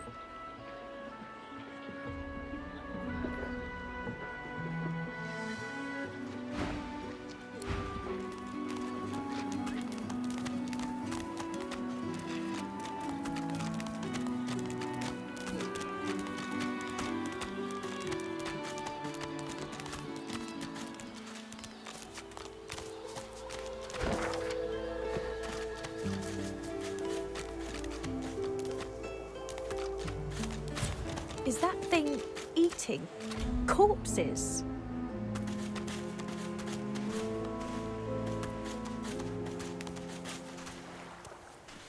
The creature heaves through lips gummed with human gore. It turns to you with great effort, pain apparent in every movement, and madness screams from its wide, bloodshot eyes. You. Quite lost. Careful, or they'll cross your wires. Now, a little query. Where grows the yarrow?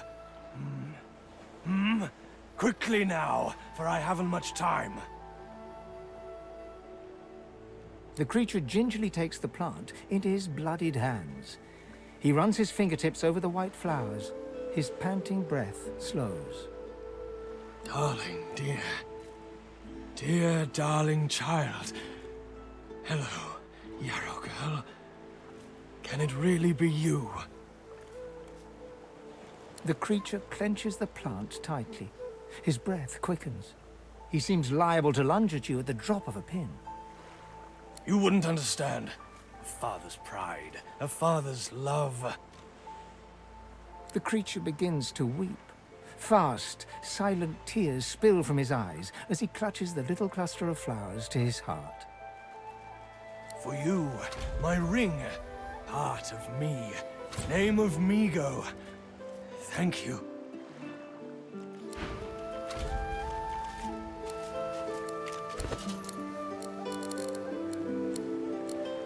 Yarrow girl, you've grown, you have.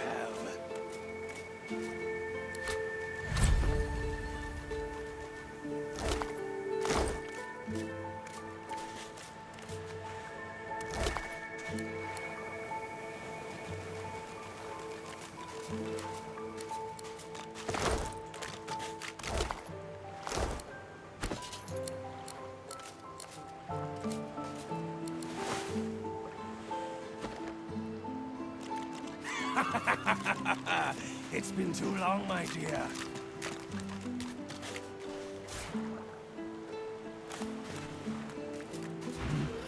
You. What? What is it? Go.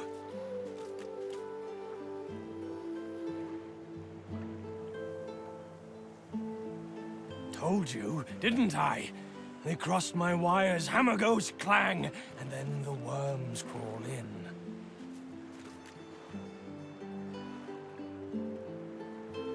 Clang, clang, horrible old sadist. Filled my brain with holes. The devil lives inside her, believe you me. Name of Migo, come out of Arx. My daughter's a magister. Pretty-haired yarrow girl. She doesn't know about all this, though. Don't you dare blame her, pretty-haired yarrow girl.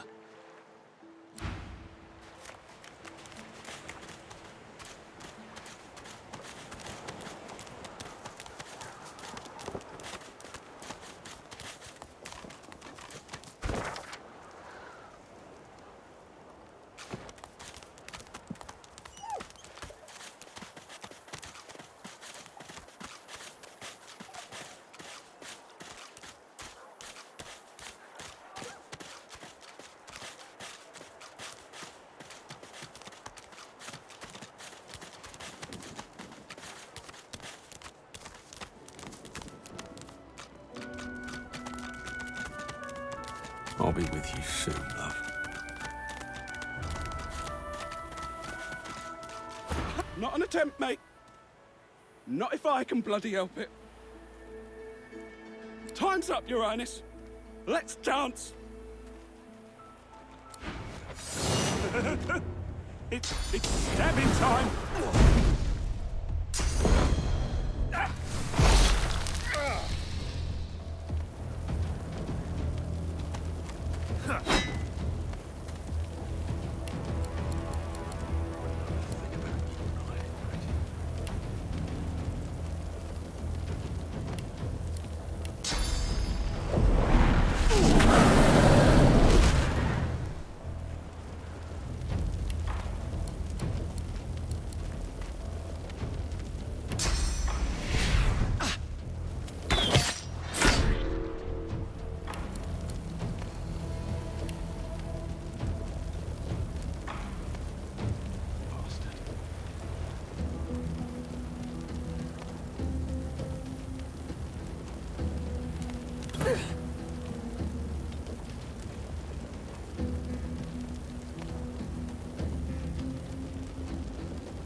Ready.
I'm fading.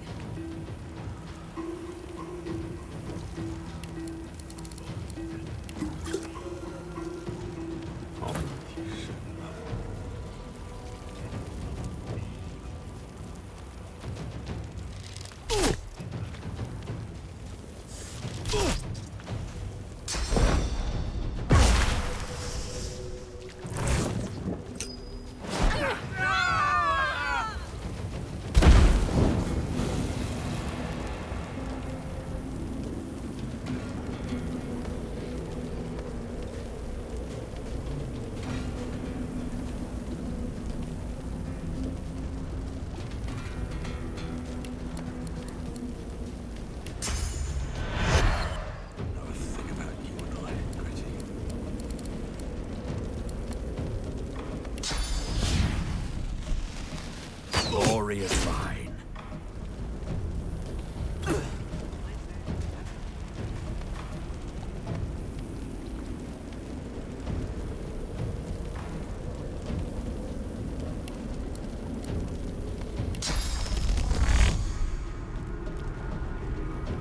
I'll be with you soon, love.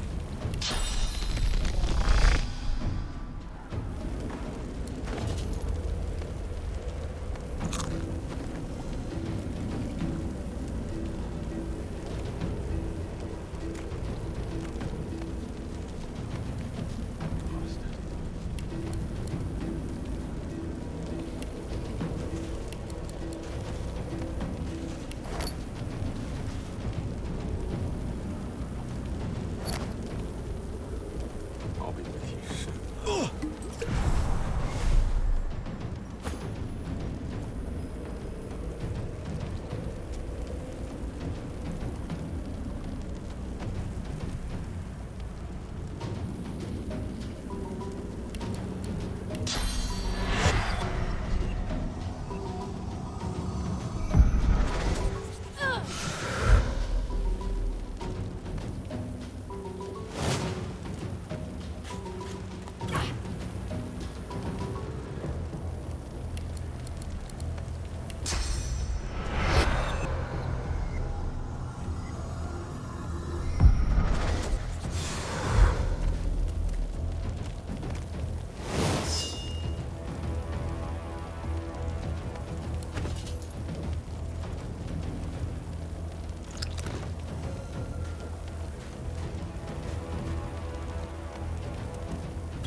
Damned nuisance these assassins are.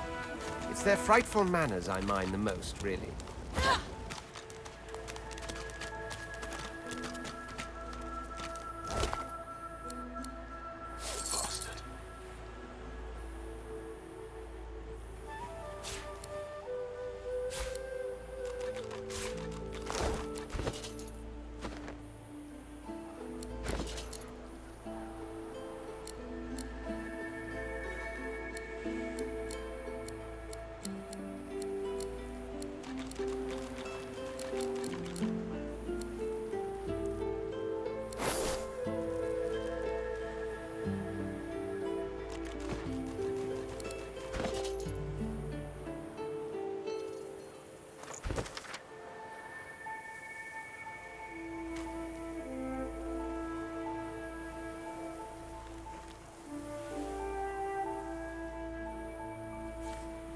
Wouldn't know a thing about you and I, Gretty.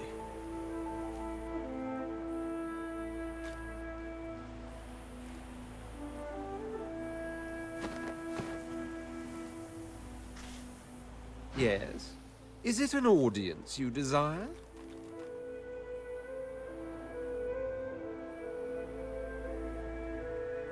Dozens, I should imagine, but if we're talking about the ones that came after my exile, this would be number 5.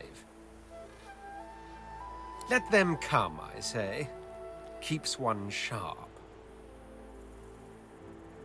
But that's the whole idea, I'm afraid. Even I myself thought it a myth. See, the ancient empire consists of 3 houses. The noble houses of war and dreams, and the upstart house of law. We of war rule the empire. Or so I thought. For if the warnings I was given are true, there's not only and you in me. Bah! I should whip her till she's as red-skinned as I am, then leave her for the birds to peck clean. But there are broad waters between should and shall at the present, and I'm nothing if not a patient prince. It's forgiving that I've more trouble with. Still, you bewilder me just as much, don't you know? It was you who invited little Miss Needlework into the fold. Do you mean to tell me you're comfortable with what she's done? I'm gratified you noticed, even though it took the death of a good man for you to do so. Like I intimated, there's little to be done about it here and now. I intend to rule an empire. To that end, I suggest, of course, I'd much appreciate it if we managed to find Bahara first.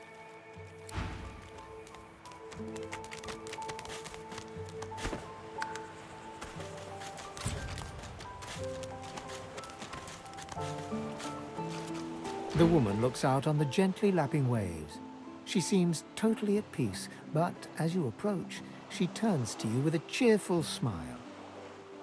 Haven't seen you around here before. New?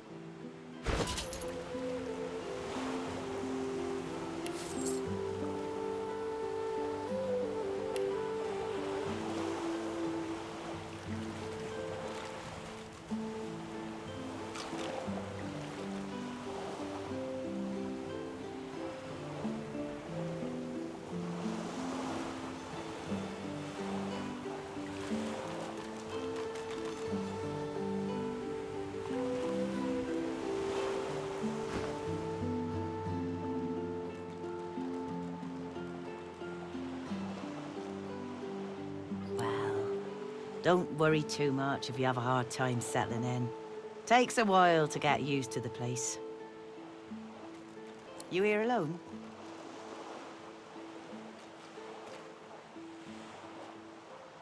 She gives you a long look.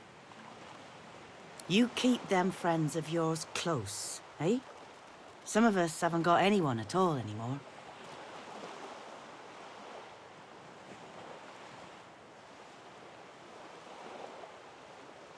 Not much in this world someone you love can't make better.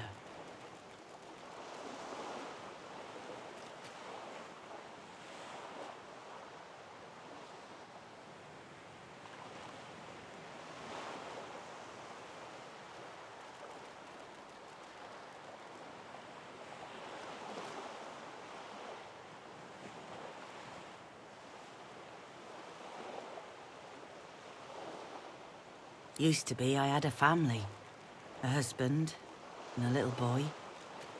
We were healers. Source was in our blood.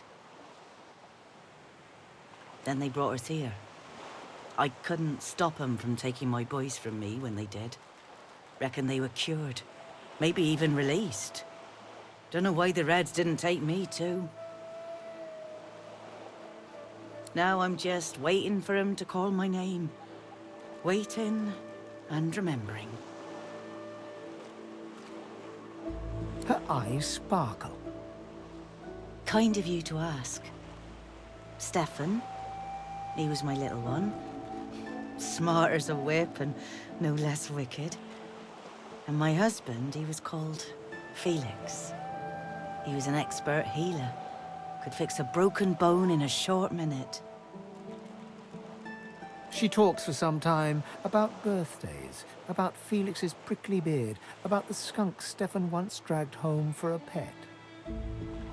Joy radiates from her as she remembers. She places a warm hand on your shoulder. What a gift to think of them. I'd like to give something to you too. A family recipe. One of Felix's best.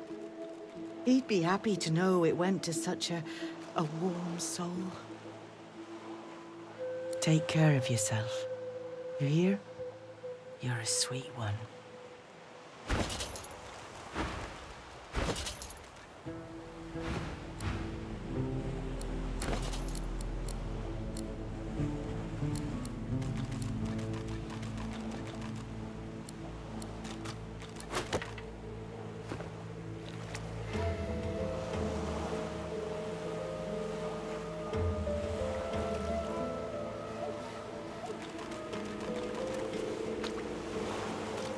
You won't regret keeping those friends. I brought my own share of...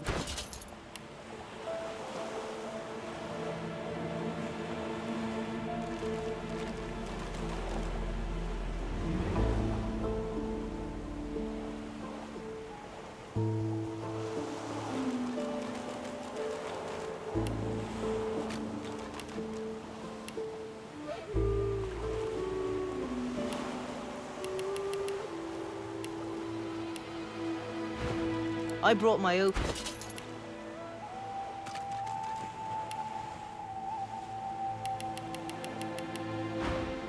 I brought my...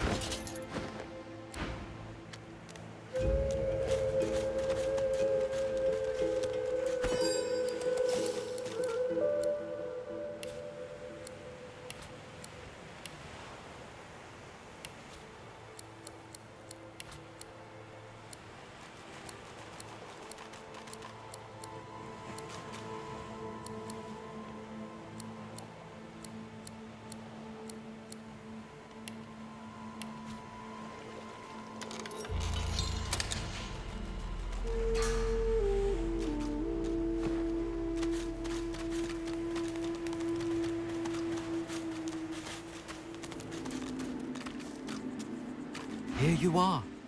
I wonder what keeps you. Tell me your tale.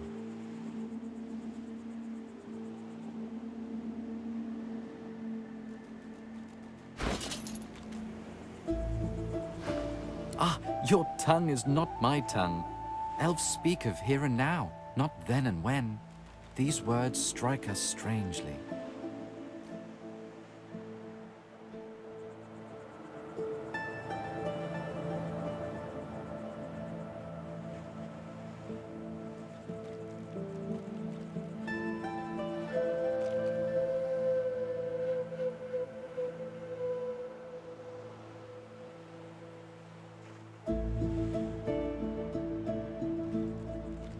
Start from the beginning.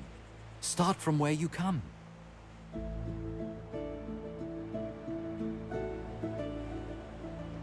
I see, I see. Now tell me more. Tell me what you do. Tell me what you find.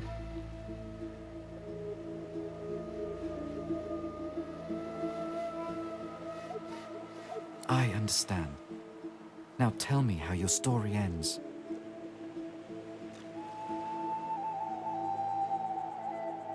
Ah, you want reunion. Life is lonesome. Yes, life is lonesome. The thing you love is gone. I have something for you, my friend. A gift. We can see the things we lose, not with our eyes, but with our hearts. This ruby does the trick. It is nothing. Many fragments swirl on my shore. See what I gather.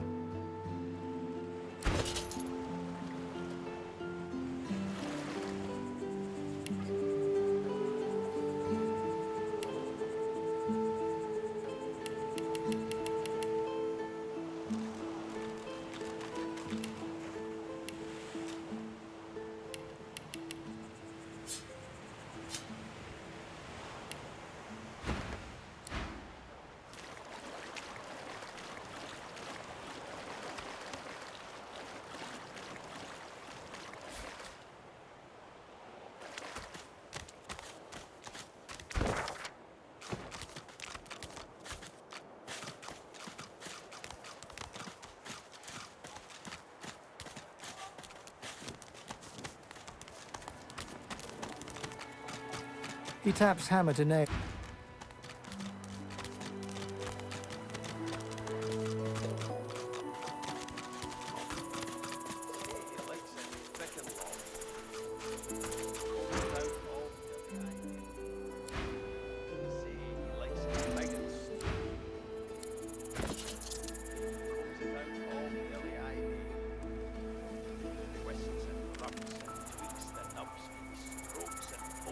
May the void work consume their joy, their misery.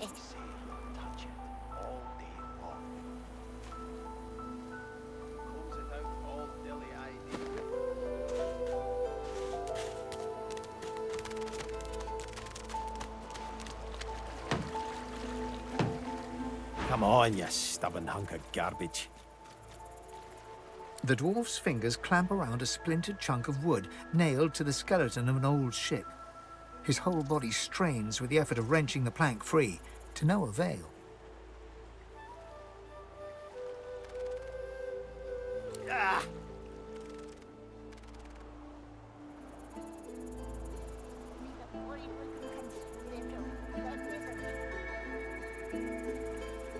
Wouldn't you like to know? The dwarf spits into each of his calloused palms and rubs them together before placing them both back on the plank and pulling.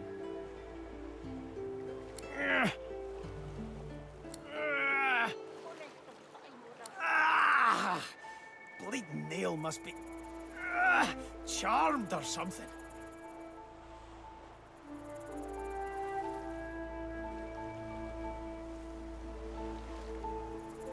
Yeah. Go on then. Why don't you give it a shot? That's right, it is. He grabs hold of the plank and hefts his great bulk backward. The rusted nail pops loose, and the dwarf stands back, smiling proudly, his prize in his hands. The plank promptly crumbles to pieces. Son of a...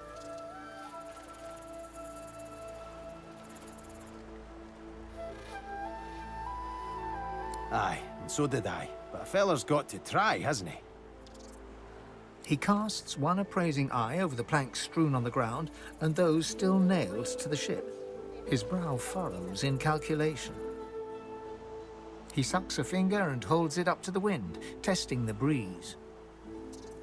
Winds like these, she would have capsized before she reached the break. Well, on to plan B.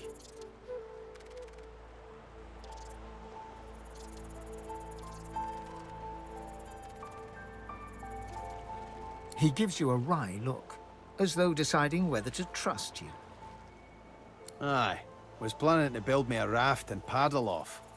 I've got business north of here, in a town called Driftwood. Far be it from me to miss an appointment. Why don't we make a deal then? You help me get out of this place, and I'll do the same for you. That's the spirit. He lifts an invisible cap and bows with the grace of a courtier. Pleased to make your acquaintance. The name's... well, the name's dead and buried. What matters is what they call me. Beast.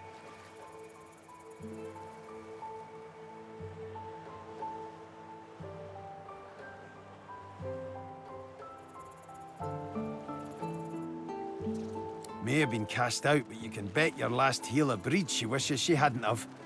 I've taken my revenge 1,000-fold on that tyrant's fleet.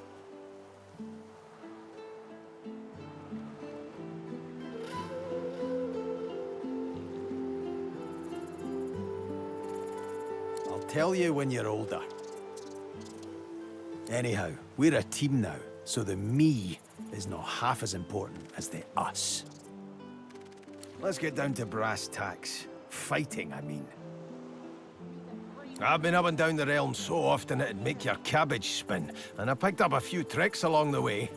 Truth be told, I've grown fond of crushing and casting. A battle mage, if you like. But there's not so important as team dynamics. So what'll it be?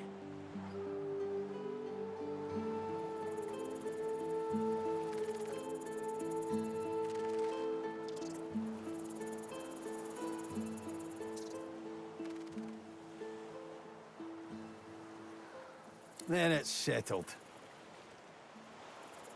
Capital! Aye. But it seems you've no room for old Beast in your clan now. You come find me when a spot opens up, and take it from me. You'll want to find a place for me at your side. Yes, by all means, let us partake in the art of conversation. Are you certain you want to dismiss your companion? Your loss. Let's team up, you and me. What do you say? How do, partner? Though I reckon I should fill you in on a few things. Right now, though, the biggest thing on my mind is some candy arse called Lohar, lurking in Driftwood. The Queen is up to something nasty, and he's the best chance I've got of finding out what's what. Well, that's that sorted. Onward then. I've got to get out of here, and soon. And I suppose you do too. Neither void will can consume their joy, their misery.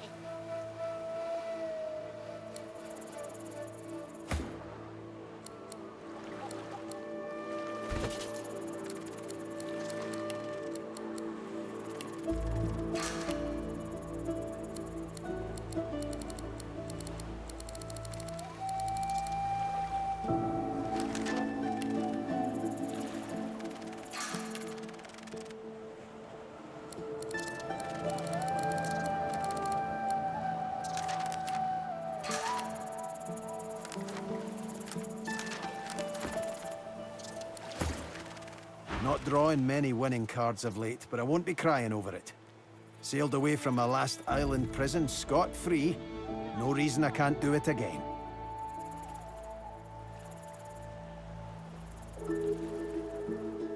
You notice that, eh? Well, I'm a lot of things, but subtle ain't one of them. So, there's some things you ought to know about me. I'm sort of... kinda royalty. I mean, I never wore a crown. Not with diamonds in it, anyway. I once stuck a wreath on my head and... Oh, sorry. I need to stop with that whole tangent thing. Anywho, let's just get it out there. I'm a bastard. The literal kind. And the other kind. The royals weren't all great with me, and I weren't too great with them. To make an overlong story over short, I started the rebellion and got caught and exiled to an island prison. Like Fort Joy, but 10 times worse. I would have died there too, if one of Justinia's ships hadn't sailed so close. So, I kinda took it, and off I went. Cool, right? And then I came upon the Victory. Nice ship. The royal sailors walked the plank as well as you could hope for. And that's where I found the notes. Right there in the open, next to the manifest.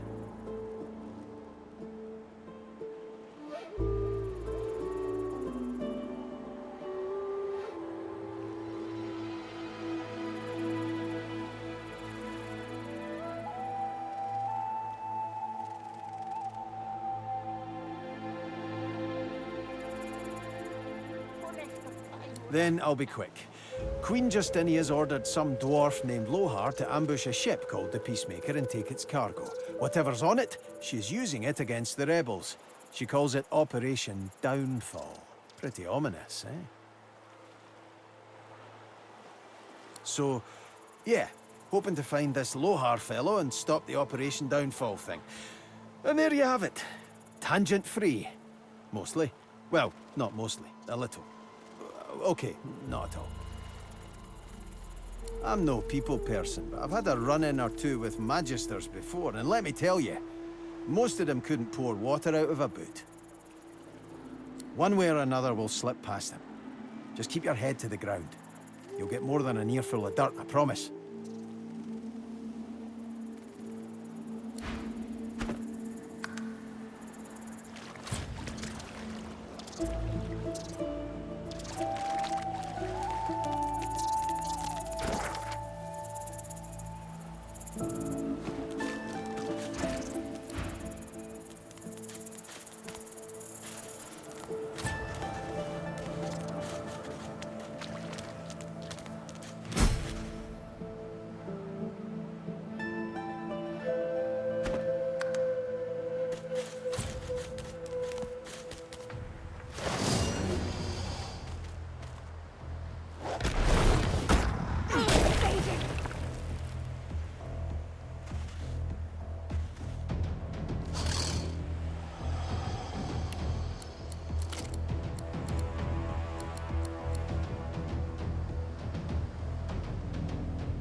All right, Stay back.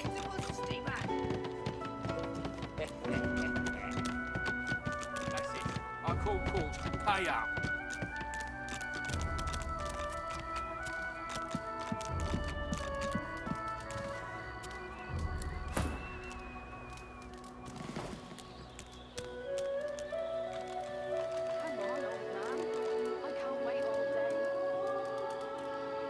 I don't think I ain't watching. That's your fifth blue jester this round. What of it? Looky here, mates. A fresh face. We love fresh faces, don't we? Oh, yes, we do. Why don't you join us in a round of cards? First hands on the house. No problem, Freshie. In that case, enjoy your stay. But I'll be needing to collect your interment fee first, of course. I'm sure the Reds told ya. No one gets along without paying the interment fee. So, let's make this easy.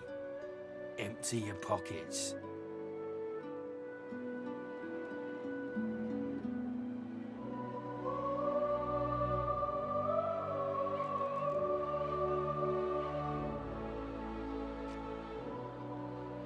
With pleasure.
children will suffer this and you divine.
Not drawing many winning cards of late, but I won't be crying over it. Sailed away from my last island prison scot-free. No reason I can't do it again. Well, it's complicated. Where to even begin? As far as I can tell, he's doing the Queen's dirty work. Based on that letter, their plan was this. Lohar and his people sink a Magister ship, the Peacemaker. They transfer its cargo to the Victory, and then the Victory sails off to Duna knows where. No telling what the cargo is, but it means trouble. He winks. And not the good kind. They're guerrillas. Beast chuckles as your forehead crinkles in confusion. You know, as in guerrilla warfare? Ah, Geralt, I thought you had a funny bone in you, but I swear some witch doctor's gone and yanked it out. Good women, good men. Still fighting the good fight, too. Though most of them fled to the hinterlands. The Wave Dancer's crew's probably gone to join him. No offense to you, but I missed him. Still, it's probably best I don't subject him to all this. Aye, this is a good one. Now, close your eyes and let it wash over you. The Beast of the Sea is skippering his beloved ship, the Wave Dancer, heading to Reaper's Coast. His target's there, you see. A notorious criminal kingpin called Lohar. The sails are full and the crew's in right spirits, barking shanties like a chorus of seals. Tell my mates I sailed the straits, and soon will dock in the Echo's Hall. Ain't to last, though. Magister ships surround the Wave Dancer like sharks circling their prey. The brave rebels are on the ropes until the legendary beast boards the Magister flagship and summons a cyclone the likes of which no man or woman has seen. Rain and wind, void-woken everywhere, and our hero beast, the valiant, selfless beast, surrenders himself to the Magisters so the Wave Dancer may escape amid the rising chaos. What bravery! What sacrifice! Ah, what bollocks. I ain't no hero. Besides, you know how the rest goes. Hell, you're helping to write it. The Magisters haul me off, and soon enough, I'm heading to Fort Joy. Collared, like the beast I am.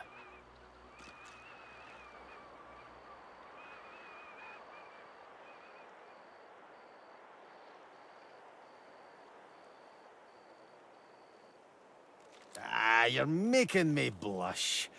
Truth is, a captain's only as good as his crew, but we all share a common goal. Freedom. The Dwarven people, we've been through a lot. We deserve it. So, how'd they get you?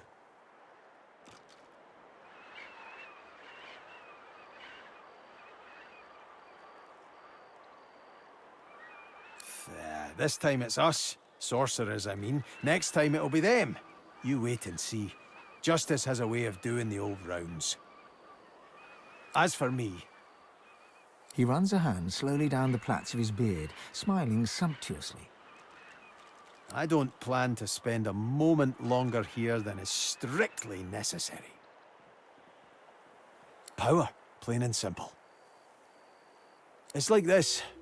Some people, when they get a taste of something delicious, they want more and more of it. Like fried sea bass. Once you start, you can't stop slurping.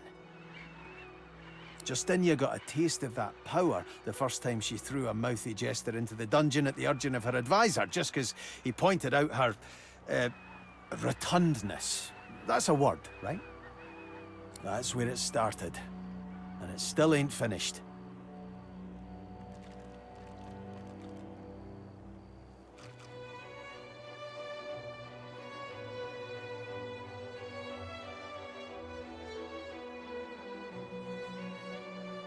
Of course I did. But I didn't have the sway that advisor of hers had. Might as well have spilled my guts to a stone wall.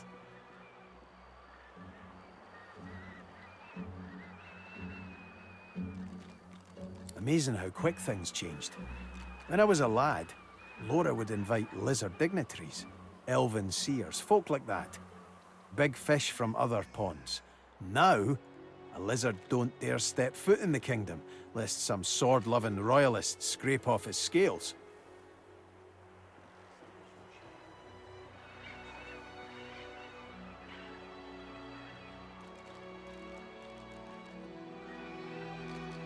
Can't stand those types. But I don't blame them. Some folk, they've got the short end of the stick. They've got lots of anger in their hearts. And when your queen tells you who you're supposed to hate, well, that's who you hate. Shite like that, that's why I did the noble thing. I fought it. You shouldn't have to fear your own queen, and you shouldn't have to fear some bogeyman just because that queen's needing a scapegoat. And here I thought I was a talker. I'm no people person, but I've had a run-in or two with magisters before, and let me tell you, most of them couldn't. One way or another will slip.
Send us your children, your supplicants, and you divine.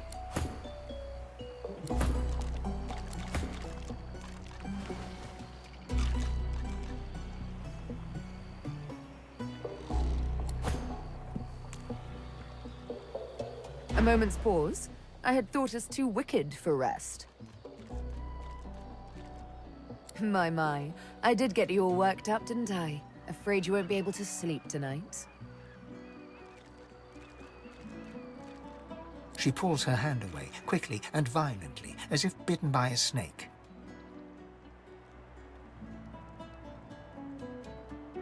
I'm sorry. I don't know why I did that. I suppose I'm a bit skittish from time to time. Skittish like a cat that's seen too much unkindness.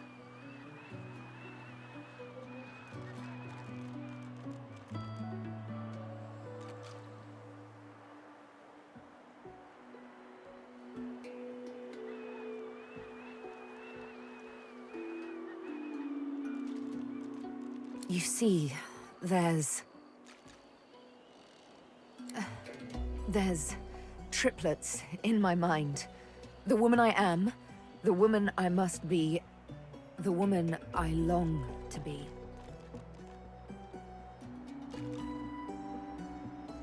Like all sisters, they do tend to be at odds with one another.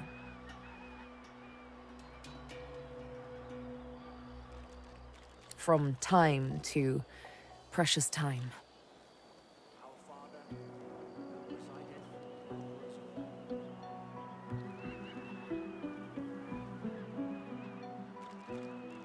To be better, I must butcher. All new beginnings require sacrifice. You can see what I can do. What comes as easily as a morning's yawn or a rush of blood in the presence of beauty. This, you must accept.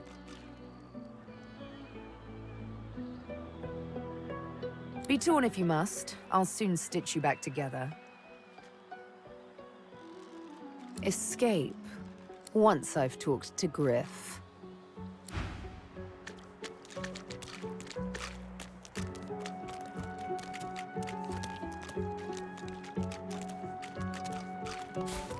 Mama, Mummy's right here. Where are you? She's gone, Father. Gone.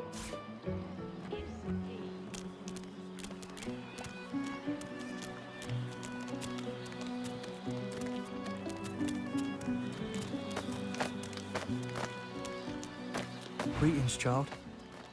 I find myself in your so-called divine lands, yet I feel his absence deep in my heart all the same. You may feel like an inmate here, but you and your captors are the same stuff, in race and customs, if not heart. You'll see what a difference that can make. The priest's jaws might be sewn shut with fishing wire, so harshly do they clench at the sight of beast. He speaks one clipped, precise syllable. Son. I'm not offended by the beast, no matter how foul that name feels to my lips. Just disappointed. He turns his attention to Beast himself, whose face looks oddly blank, given his usual rambunctious demeanor. Did you think your merry band could try to toss Justinia into the sea and the clouds would turn to rainbows? A storm of your making still rages, and whenever word of your deeds reaches her ears, lightning strikes. When your flunkies scream for revolution, I know what they're really screaming for, Beast. And I know it's dwarven blood being shed. Someone had to stand up to Justinia. Not all of us are like you religious types. You fold up your hands and pray. Like that's going to feed the hungry and bathe the young. I'm not given to prayer. I just get things done. I would sooner implore Duna to intervene than to leave behind a trail of crimson limbs for the innocent to clean away. The priest collects himself. His eyes still burn, but his words are ice. May the Seven bless you, Beast. Go well, my child. Perhaps the Divine will return to us yet. Perhaps he'll come home in time.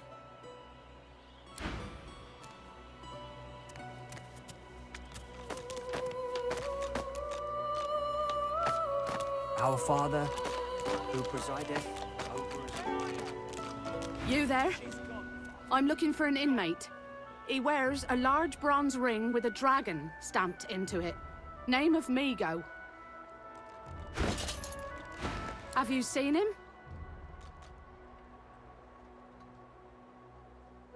None of your business, inmate. Find me if you hear of a Migo. Otherwise, don't waste my time. Don't disturb me again, unless you've seen Migo. You have seen him? Tell me, where was he?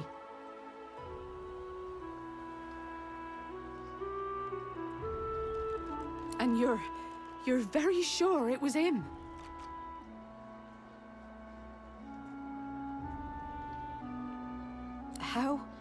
How do you know? Creature? I'm not looking for a creature, but a man. Don't waste my time. Don't disturb me again, unless you've seen Migo. You have seen him? Tell me, where was he? And you're very sure it was him? She inspects the ring closely.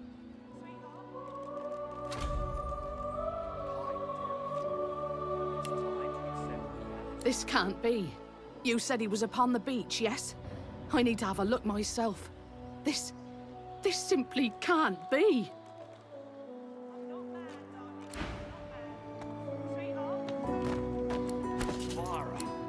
She ain't coming back.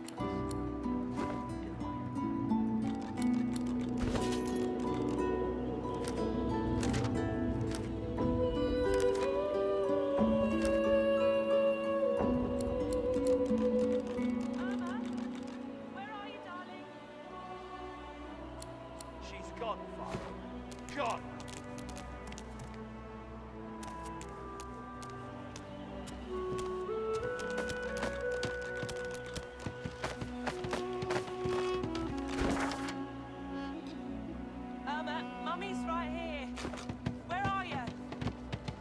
far. Ah, you're back. Please, did you find Irma? She still hasn't returned. Where could she be, my dear girl? Bless you.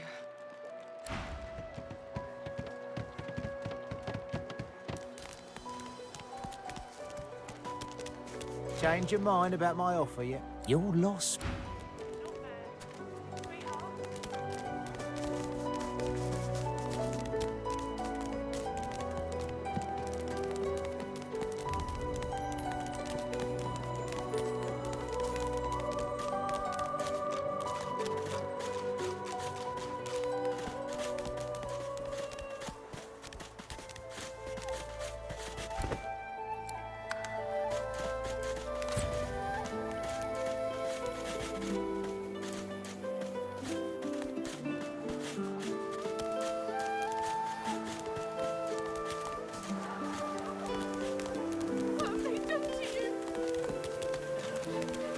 Darling?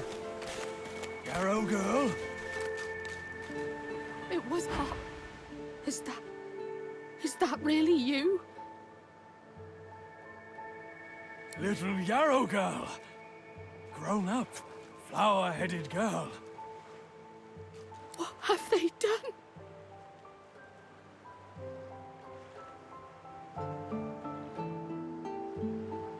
She looks at you with hatred etched deeply in the lines of her face.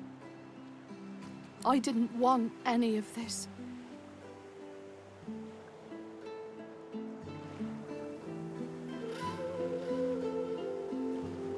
Ha! I'd die 1,000 deaths before I'd see this go unpunished. She looks at her father and manages a small smile. As am I. It's strange. It almost reminds me of the creatures Dallas keeps at her side. Sometimes you hear a kind of muttering beneath their masks. She reaches out to touch her father's hand. He withdraws it quickly before remembering himself and reaching out to Yarrow again. I had no idea. What a fool I am. There were always rumors about the hammer. Dallas, that is. What she was doing with the prisoners she hauled off to her fortress. Why they never joined the rank and file thereafter. I suppose now I know. Wait, before you go. You've helped us a great deal today. Let me help you too. I have a little gold on me, and take this key. I'll show you where you can use it. It opens a door leading into the fort that may help you get out of this wretched place. It isn't too late for you. Not yet.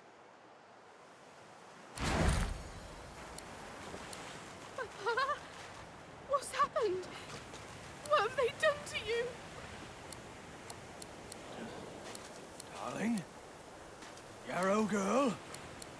It was her, wasn't it? The monster. Don't think of the ugly now.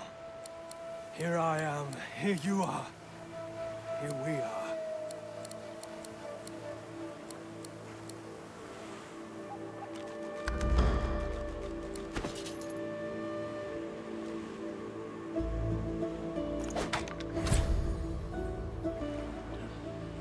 Darling? Yarrow girl? It was her, wasn't it? The monster. Don't think of the ugly now. Here I am, here you are. Here we are.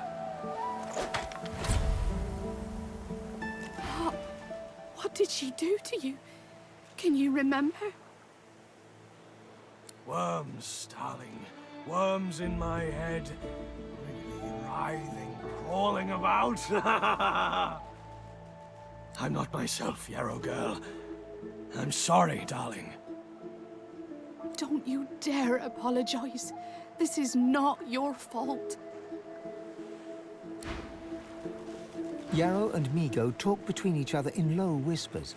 Steady, wet streams trickle down both their cheeks.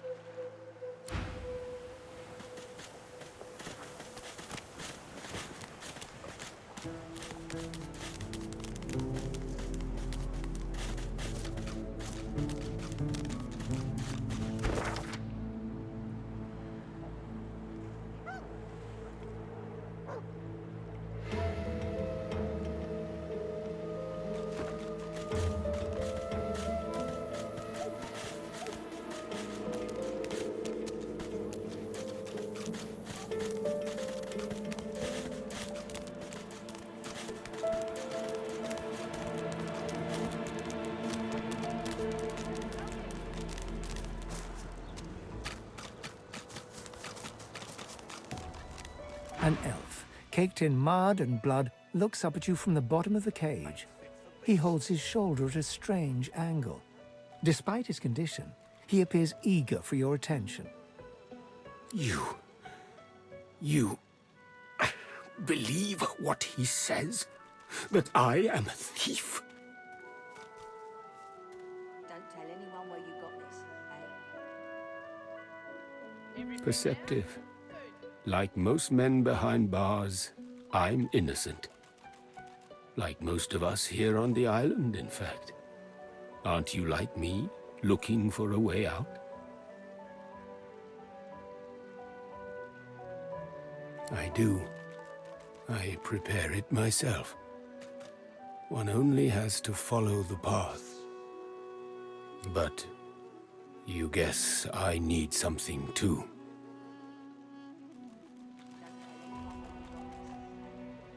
Griff tells you, does he not? I take his supplies, but I don't take what he thinks. I do not have his oranges. I do not even see them. I tell you what I know, but first, I want to make a trade. I know a way out. I show you, and you help me out of here. I cannot die in this cage. Trust is all we have here. I do not counterfeit. I have honor. Finally, progress. Griff releases me if he sees I do not have what he misses. You must find who steals them. After I am free, you are free.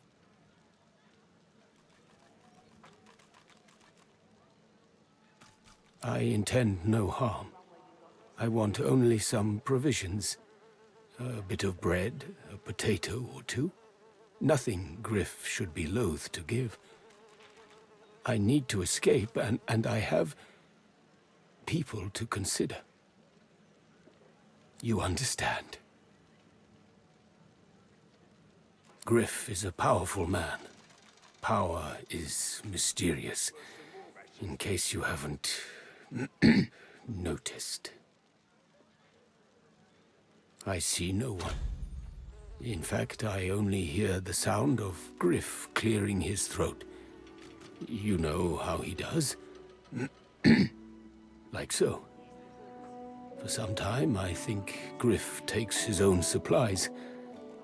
But I see the anger in him that he does not find it. He truly does not find what he seeks.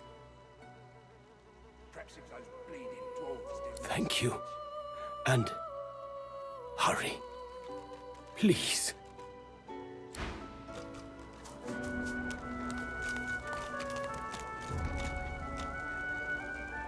You're scared, are ya? Go on, down the hatch.